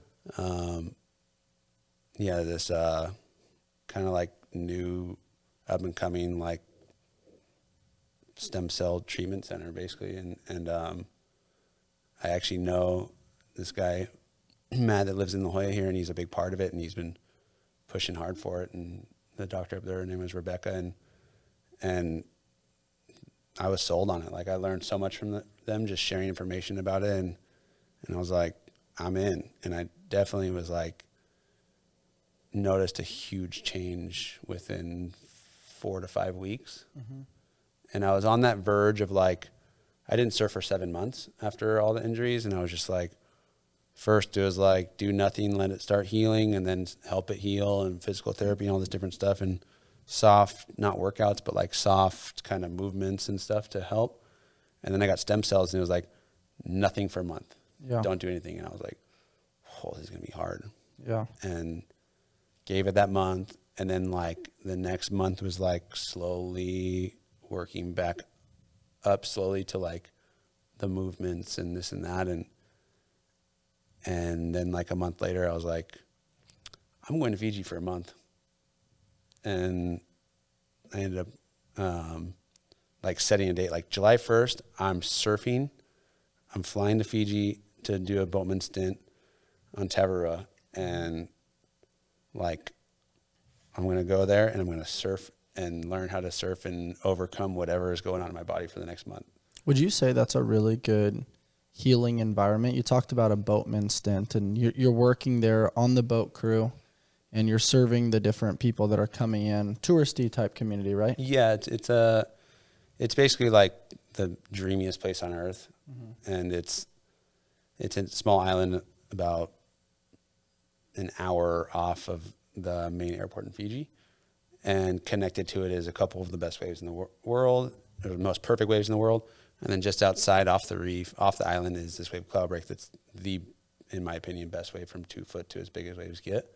Wow. And one of the hacks to be able to kind of go there and is to kind of know somebody and work your way into just volunteer as a volunteer lifeguard kind of surf guide in a way. And you're basically just going surfing with the people, with the guests, you know. And it also sounds like you mentioned like 2 foot. There's probably I've also seen video footage where it's like a very long wave on occasion. That sounds also like a relatively peaceful place to like recalibrate your sense of surfing. 7 months is a long time off. Oh my gosh. Like if I took 7 months away from basketball back in the day, or 7 months away from podcasting, that first time I'd be like, do I even remember how to do this? Like I got to reset this skill set. Yeah. Was that kind of gently forgiving for you, where you went out to a place that's a little bit lower risk? You're kind of using it to be purposeful and helpful with the community? It's actually kind of high risk. Really? It's all shallow reefs and like. So the fall could be aggressive. Totally. And the cloud break's not a friendly wave. But I had scheduled that like July 1st date like a year before that to like, I want to go in July. Like that was my whole plan. And then I broke my back and all this stuff happened. And I was like, gosh, I hope I could pull it off. And I started getting closer. I was like, I think I could pull it off. I'm not canceling. And then it became this goal to surf by then. And then it became this like probably the best thing I could have done, because if I'm just at home and the waves are 1 foot and horrible every day, there's nothing motivating to go surf that. And I was like, at least if I go there, it's warm, the waves are perfect, and I'm going to enjoy myself with a bunch of friends and meeting new friends. And it's a nice primal culture, it sounds like. that's insane. Was there a moment at that time where you felt your mentality drop, where you were like, is this it? Is my body ever going to heal, and am I going to be able to get back to doing this at a high level? Was there that doubt that crept in? I always knew I was going to get back no matter what to where I was. It was just a matter of like, damn, this is taking longer than I thought. This is hard. It's like hard to fix myself, you know? Like, it's like, now I'm stiff. Now it hurts right here. Is that bad? Like, oh, my back's locking up. Oh, my hip has like a sharp pain all of a sudden. Like, the labrum, I think, still has a little bit of issues, but I'm like, find my way to work through it, and I have my little movements and exercises that make it feel better, and it helps strengthen it. Mm-hmm. And I definitely think that I need to find something right. I'm actually in a point right now where I'm like, I would like to find something that helps, some sort of a workout that like benefits my hip a lot more, because I know that I still want to avoid surgery. I still don't want to have any hip things, and it still gets tight, and it still has some little things that I need to find what works best for me, you know, mm-hmm. and what will help me to work out and work on that at the same time. Yeah. So I'm kind of in that point right now of like, what am I going to do? Because I definitely pushed it to the maximum this past winter, and like I had a really good winter of chasing waves, and definitely had some good wipeouts in between that maybe irritated this or that or something around it. So I think I need to kind of use this kind of, not that there's never a time off in my world. It's like, it's always like looking for the next swell, or where's it going to be? I'm still going to go anywhere where there's a giant swell. I almost call it the in-between, where it's like you're in a lull right now waiting for the next swell. Mm-hmm. And for us commoners, it's almost like just kind of waiting for that next wave. You're kind of out there floating a little bit. Totally. Have you found that the injuries have caused any sort of hesitation for you? Where you're almost like having, like I know with my elbow and my hip injury, I have to squat a little differently now. Sometimes mm-hmm. on my pull-ups, I got to flare my elbow a little bit, or I've had to change some subtle biomechanics that, mm-hmm. you know, for 28 or 30 years, I didn't have to do. Yeah. But now I've got I guess the saying is, how you got here is not how you get there. Mm-hmm. Right? And it's like you make subtle recalibrations in order to keep doing what you love, but it does look a little different. Mm-hmm. And it took some time to intrinsically train that new skill, where in the beginning it was conscious competence, where I had to like actively think about, oh, I have to do it this way now. Totally. And then over the course of practice and reps, it became unconscious competence, where it's like, all right, let's go do the thing. I don't need to think. I can do it with a little bit more intensity. Yeah. Yeah, I mean, right now I'm like, if I go work out like upper body stuff, I've got my left shoulder has some issues, some rotator cuff stuff, and a little labrum tear in there as well. And so a lot of overhead stuff I avoid right now. But yeah, I totally shift lots of things. Like when my back was still irritated, like we always used to do the 100-pound sandbag cleans, throw them over the shoulder, and that was a big no-no. It still kind of is, actually, because of the movement mm-hmm. and the thrust of it. There's certain things that I know aren't good for my body right now that I avoid at all costs. Smart, man. Actually, not at all costs. The other day I was like, part of the workout was like burpee pull-ups, and I was like, I could do 5 of those, no worries, pull-ups out. But pull-ups are actually really bad for the shoulder at the moment, because there is a little pinch and some stuff going on. Mm-hmm. So it's cool though that you're willing to try. Yeah. Right. That you're like, you know what, that's what we came up with for the programming today. Like, let's give this a shot. And if it doesn't feel good, I'll make adjustments thereafter. And it's also cool. I think customizing needs to be more popularized, because your goal isn't to be better at fitness. Your goal is so that the fitness serves you when you're trying to go ride waves and to mm-hmm. try to do the other things in your life. And for me, like, fitness was always the tool that helped serve basketball. And then fitness became the whole thing. But it is cool that like our circle of people, some people are just trying to be pain-free. Some people are trying to lose some weight. Some people are trying to look good naked. Some people are trying to shred big waves.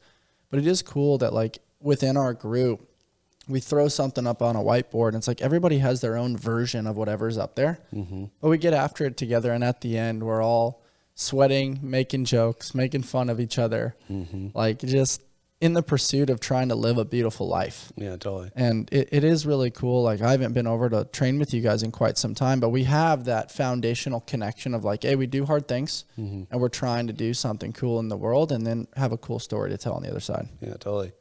And even if you're like in there and you're like, there's pull-ups on the board, and I'm like, that's like the other day, I'm like, damn, he's doing them.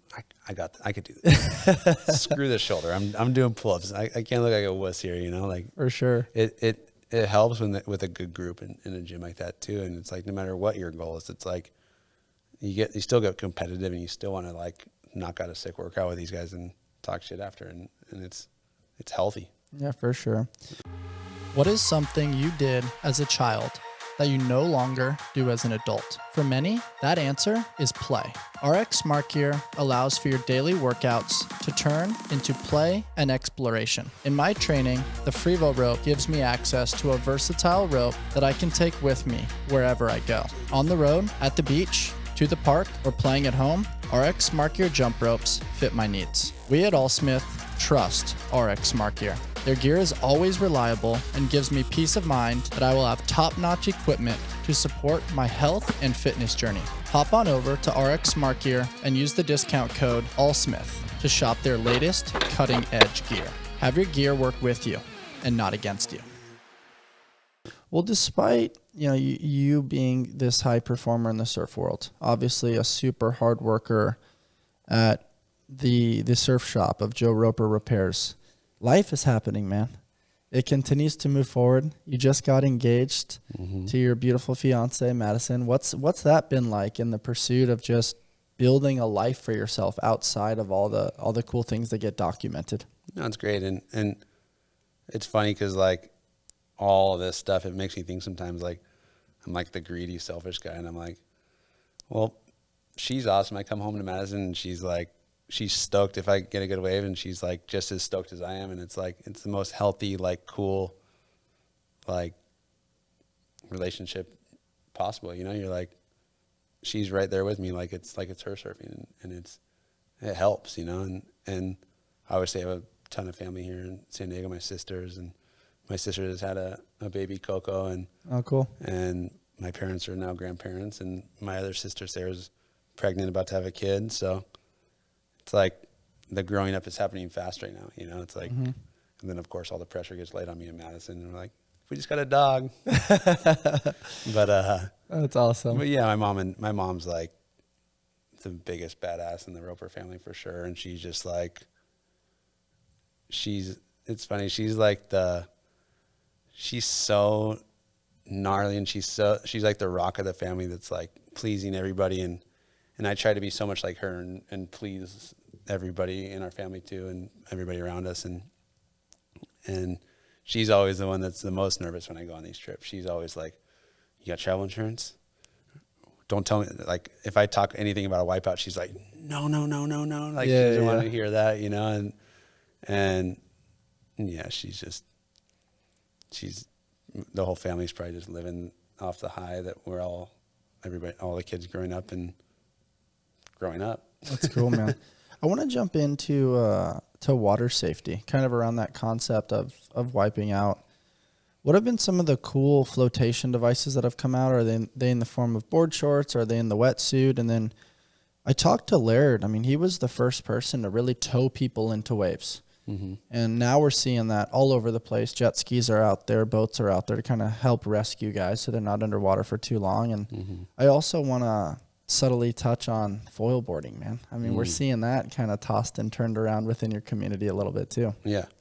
Water safety, I think, is just like, there's no reason not to have it these days. You know, it's like the flotation device. It's like the core old school, like people before us. I mean, even in the beginning when I first started surfing big waves, like there wasn't rescue teams and flotation devices. There was like a couple of people dabbling in like the impact vest, or like the like what you wear on a boat. I don't know why. Like a life jacket type thing. Yeah, like the guys that were towing were wearing those. Then It's like bulky and kind of in the way when you're trying to paddle into a wave. It's probably not comfortable. So that was like the beginning, and I never had one of those. And then they came out with Shane Dorian had a crazy wipeout at Mavericks, and they started developing the Pool Tab CO2 inflatable wetsuit, which was really hard to get when I was young, and I was nobody.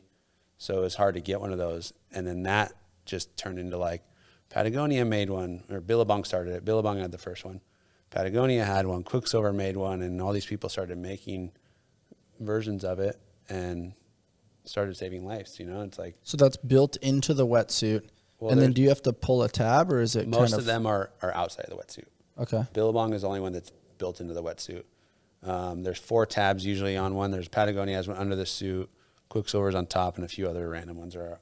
And how does it work? Like upon a wipeout, you just pull that as you know you're in. Yeah, you pull it and it inflates to however many cartridges. It usually handles one big cartridge. Okay. Which is like 38 gram cartridge. If you're lucky, usually about 30.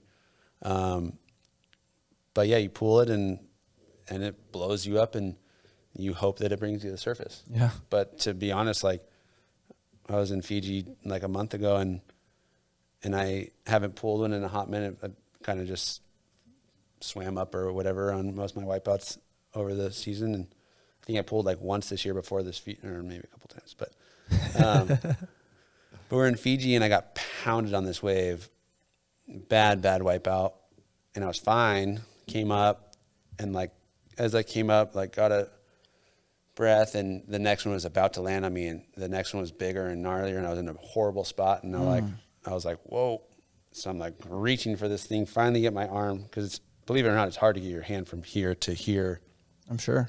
When you're getting terrorized like that. Finally get it there, inflate, fully inflated. I'm like, all right, here we go. Like, let's go to the surface, and barely move up, and then this freaking pocket of water just grabs me and just slams me into the bottom, completely starfishing, like arms and legs, chin against the reef, inflated. Are you bleeding at all? I wasn't, no. But I did like hit my like teeth really hard at that time, which is funny. Totally inflated, pinned against the bottom, being like pushed by water, like forced into the reef. And I'm like, whoa, this is gnarly. Like this is pretty heavy right now. And then finally it releases me, full slingshot to the surface, because finally it's like flat water, like mellower water.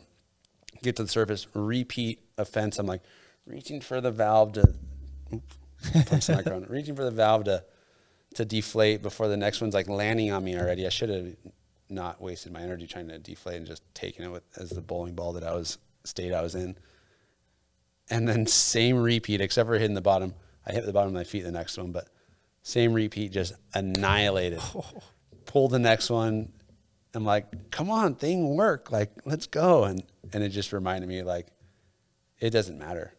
Like if you could wear this thing all day long, like nature is unforgiving. Exactly. Like you still are at the mercy of the ocean.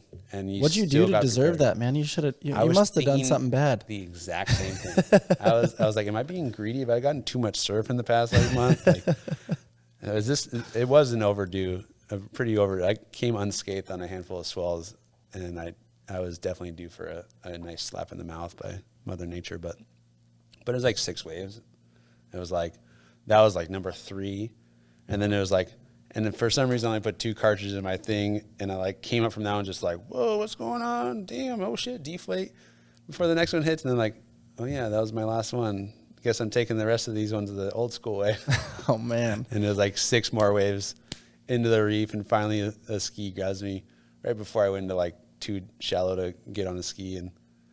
And my friend Benny came in from on his ski, and he's like, I was like, fuck, thank you so much. And he's like, yeah, you deserve a pickup after what just happened to you. I was like, they're all watching like, dang. Good, but they're like trying to get me, but I'd be underwater for so long that there's no time for me to surface and them grab me safely before the next one hits. Yep. It was a funny one. I thought the same thing. I was like, what did I do to deserve that? So the secret is never piss off the guys on the ski. Oh, no way. Do you ever get to the other side of that and you're just like, how did I survive that? If it wasn't for the ski, I would have been in a rough spot. Yeah, you go through those thoughts sometimes. But then again, the ski's there, and they're there to get you. And I mean, I had just driven safety for everybody else in the lineup for the hour before that, and I was like, I guess I really need what I just did. I hope Jojo's coming to get me.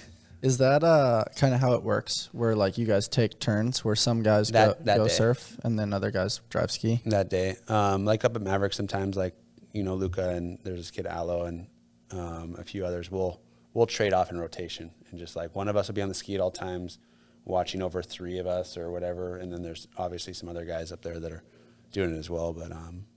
But yeah, it's just, does the the person on the jet ski ever get themselves between a rock and a hard place, where maybe they're trying to go save, and they're like, have you ever seen like a jet ski flip or things like that? Oh yeah. Oh man. I've been on them before when it happens too. What happens? You just like, oh shit, like reset, recalibrate. Let me go figure this out, flip this thing over and just make it happen. Always different, you know, like recently. I feel like you can't even prepare for that. You just have to experience it. Oh, yeah. The only thing you could do to prepare for that situation is to go in like a freshwater lake and flip your ski over so that you know how to flip it back over. That's the only thing you can do to prepare. Yeah. Otherwise, you're sitting on $30,000 piece of equipment that you're just like, let's go see it if I know how to do this when this happens. You know, like usually if the wave takes the ski out of your control and it doesn't ride straight, most of the waves, Mavericks, Jaws, all these different waves, the wave goes into rocks. Yeah. Jojos, most of the waves, it goes into rocks. So if the wave takes your jet ski, that thing's going into the rocks. Mm-hmm. And you just got to hope that it either lands flat and doesn't put holes in the bottom, and you could get back onto it and ride it into the tide off the thing, or you just got to hope it doesn't make it that far. Oh man, there's a lot of hoping that goes into this sport. When shit hits the fan, it hits the fan. Yeah, to say the least. Wow, man. Well, it's super cool to hear all these different stories. I want to read something for our listeners. I pulled this on your Instagram, and I just thought it was really cool. Peptides. There's been a lot of buzz about peptides and what they can do for the body, skin, muscles, and health. What exactly are they? And do they live up to the hype?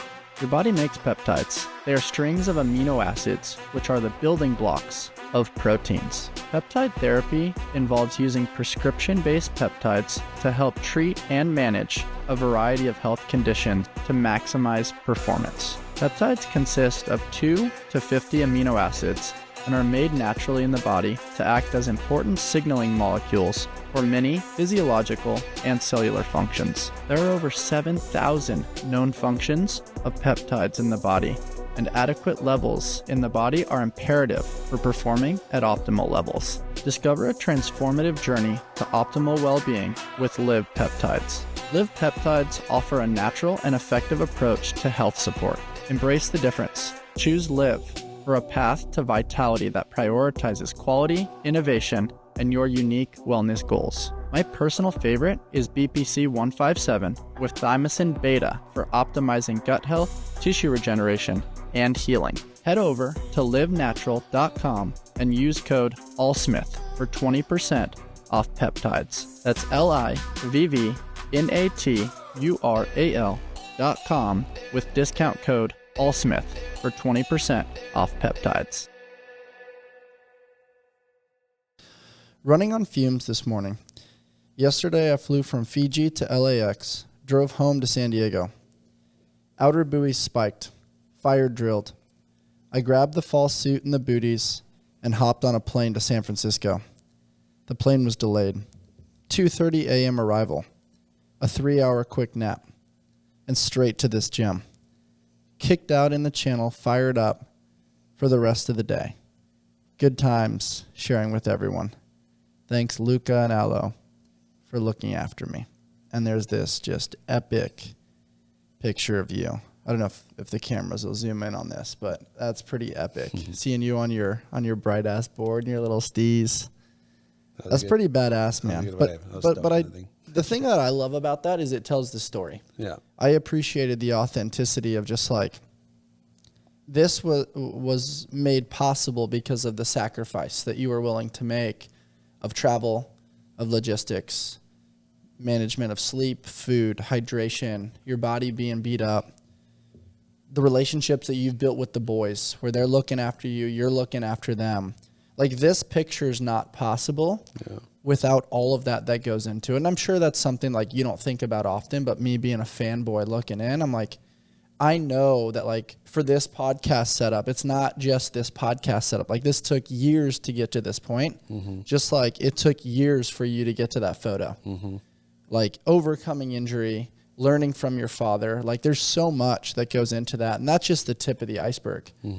And so I don't know, that's something that really stood out for me. And like my favorite comment here is not only just from Madison, just saying like the eagle has landed, but then Jamie's jumping in, Jamie Mitchell saying Jojo for president. It's like not only are you rallying, but you got like the whole community coming through being like, hey, that's my guy. Like when I talk about that, I think that's like a great place to kind of conclude our conversation today because there's so much emotion. Yeah. It's like teary-eyed, you get goosebumps on your arms. It's fucking dope, man. Like what you're doing is so cool. Thank you. I'm enjoying it. I'll tell you like, that. I love seeing you do it, man. I got to get my ass back over to Felipe's with you guys and kind of rally with the boys and get some good workouts in and some cool memories and get kicked by the ball from Ford. Last thing I want to throw out there, man. How do we get this sport with more sponsorships? Like what you're doing is so magical. I mean, the stories that we've been able to share today, they're incredible. Yeah. Like whether it's Quicksilver, Hurley, Billabong, you know, all these different brands that are out there. I know you've worked for quite some time with Rusty and some of those guys. You worked for a little while with Jocko Fuel. You're doing some cool things with Sierra Nevada. Like how do we get the sport a little bit more professionalized where there's some monetization kind of backing so you can focus solely on the craft and it's not always just like scraping the gum off the floor?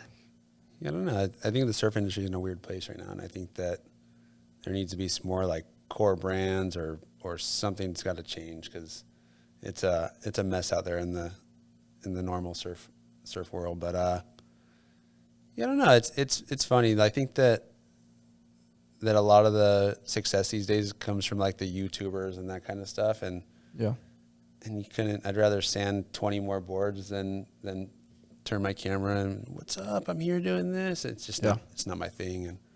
And I admire that because it tells me that you're fully present. You are where your feet are. And like every now and then somebody will document stuff. I mean, people can hop on your Instagram at Jojo Roper if you guys are interested. There's a lot of cool shit on there. Yeah. But also like, I don't know, I love that when we do sauna and ice, like a part of me wants to pull out the camera and document it because I'm like, man, this is dope. Like people will get some good value out of this. Yeah. Then the other part of me is like, no, man, this is sacred to our group. Yeah. You're actually not allowed to sit with us. Yeah.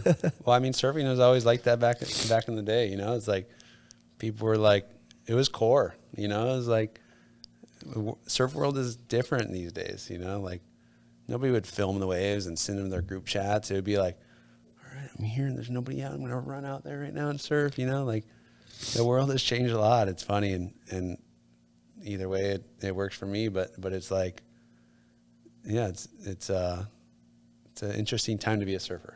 Yeah, it is. That's very well said. And also it makes the stories that much more valuable and challenges us as people to really like try to use analogies and metaphors to depict the way you did today, how you were like pinned against the reef and like tell that story so people can imagine themselves in that scenario. It's cool, man, because that can't be recreated. The feelings that you had, the texture, the heaviness of the wave, the fog, the cloud cover. There's so many different elements to the human experience that we got to kind of tiptoe and live vicariously through you today. And I got a few little quick questions that I want to throw your way. Is there anything that you wanted to kind of share about today that I did not touch on?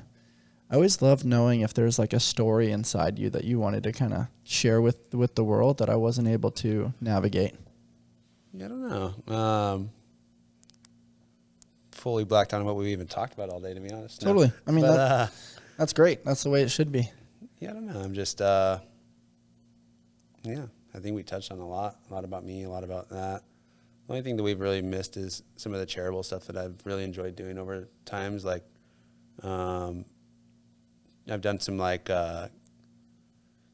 surfboard auctions and different stuff for benefiting cancer research and some different stuff over the years with City of Hope, with UCSD and some stuff like that that I'd love to have a nice platform to auction some more boards off one of these days, you know. Didn't you do like a really cool surfboard that had like a bunch of handprints on it? Yeah, I did one of those 2 years ago for UCSD Health, and we auctioned it off at a cancer benefit at Scripps Pier, and went for $61,000, which was pretty rad. Dang, that's epic. That was probably one of the highlights of. What made you of want my to get life. involved with cancer research like that? I just had an opportunity. Me and my mom went to this City of Hope cancer benefit in LA a long time ago, and it was so moving and so gnarly, and just hearing these crazy stories of like what people have gone through and stuff, and we were just moved. We were like, wow, we gotta find a way to help or do something to just be a part of this, and we had this idea to just build a surfboard, because that's what we do. We build surfboards at our shop, and let's build a surfboard and give it to the raffle or give it to the auction, just to do something. And then the next year we were like, let's put some handprints on just a board. And so we did it the next year with just like a stock 8-foot egg, and did that. And then like the next year I was like, let's make it more personal. And this is me and my mom coming up with these ideas, not just strictly me. And we're like, let's put the handprints on my guns. It was the first year that I got on tour for the WSL Big Wave Tour. And I was like building this big quiver of boards, like getting ready for this season. And we're like, let's see if we could bring them up to the City of Hope and have all the patients and doctors and nurses like write notes and paint the boards, and maybe auction one of these off and do something cool. And that's where the concept came from. And so we did it with City of Hope, and we did it with UCSD, and it was really touching. You know, like I still have a few of the boards left. We did like 6 boards, and we've auctioned off a handful of them and done all that stuff. And I still have a few, and I'm like, look at some of the boards, I'm like, damn, these things are like special, you know, like. And I became friends with one of the guys the guy that bought the one at UCSD. His name's Charlie McDermott, and we went to a birthday party or something at his house recently, and the board's in the doorway, and I'm like, wow, this is rad. Like, that's cool. There's that board, and this board was survived a crazy wipeout at Jaws in the Jaws contest, and I think it was 2018. Like, probably one of the worst wipeouts of my life, where normally your board's in 3 pieces guaranteed. Yeah. That happened. Ended up getting some of the biggest waves of my life on this board, like by far the craziest Mavericks season of all time. Like, there's multiple swells in the outer reef. Last swell of the year, the thing falls off the jet ski in the dark on the way in, gets lost at sea, and a fisherman finds it like 4 days later in the middle of the ocean and brings it in like, hey, I feel like this board's special.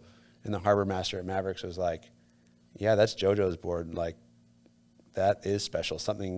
There's something going on there. Wow. And then that thing came back. It was out there with Wilson from Castaway. There you go. And then, yeah, the board auctioned for that.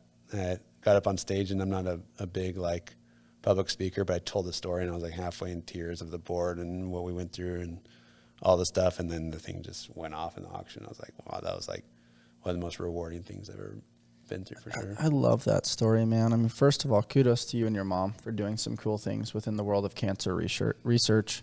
I mean, that's how this podcast was born, was my father overcoming terminal brain cancer and only supposed to live 4 months, ends up living 12. So I have a personal connection to that. My mom recently diagnosed with cancer, and I don't know, it's something to me. It's like less about just the product and more about the story in relation to the product and the people associated with that story. And the irony of you overcoming adversity with a crazy wipeout, then having extreme success, that gives hope to cancer patients. And the fact that you guys artistically combined forces with like a graffiti style Banksy-like surfboard of like not only the patients, but the doctors, the nurses, like it takes a village of people. Totally. Not only for success in any collaborative field, but also to overcome something as difficult as cancer. And so I love that you were able to share that. That's part of the reason why I love that question. Like, what's something that we didn't touch on today? It's really fun to explore that element and your mindset is super cool in relation to all this stuff. I wanted to share one more thing. I wrote down a couple things here, but one of them in relation to your mindset is you are not your thoughts. The voice that speaks inside your head is not you. You're the one who hears it speak. And I feel like in the midst of some of these wipeouts, some of these injuries, there is that little voice inside your head that's like, hey man, you got to hang it up. Like the risk is so much more than the reward. But then you have this unique ability to zoom out from that. Observe yourself as the man in the arena that's now listening to those thoughts almost as if it's coming in on a speaker. And it's kind of like that analogy with David Goggins. Like you can hear the voice inside your head telling you to quit, but that doesn't mean you have to listen to it. Mm-hmm. And I think our crew of people will very much appreciate that little slogan right there. Felipe and Brandon and everybody else, Pat and everybody that's been kicking it in the garage. This was special, man. Yeah. I appreciate you coming down and joining me in this all-Smith endeavor and kind of spitballing some cool stories. Yeah, thank you for having me. What's next for you? Are you healing some injuries? Are you taking a little break? Are you looking at try to find the next big wave? What's next for Jojo Roper? It's funny, I'm always on standby. It just depends on whatever swell comes somewhere. And I've been kind of like back my mind hoping that I have this like next month to kind of like relax and just get in a good routine and loosen up and work out and be healthy. So it's hard when the more you travel, I think that like it's nice to be home for a minute and have a good routine and get strict on my everyday, you know. So hopefully the next month is a strict everyday plan and getting happier and healthier. I'm planning for a wedding. And planning for a wedding. Definitely. Well, 2025. There you go, man. Well, I'm excited to share this episode with our community. Where can people find you? Instagram, Jojo Roper, or at the shop between 7 and 4 o'clock every day. Nice. Monday through Friday if I'm not out chasing waves. Very cool, man. Or sitting here doing a podcast. I dig it. Well, appreciate for jumping in with me today. Guys, if you enjoyed my conversation with big wave surfer Jojo Roper, please rate, review, subscribe, and share with your friends. And as always, stay on the hunt for who you've not yet become. Until next time, guys.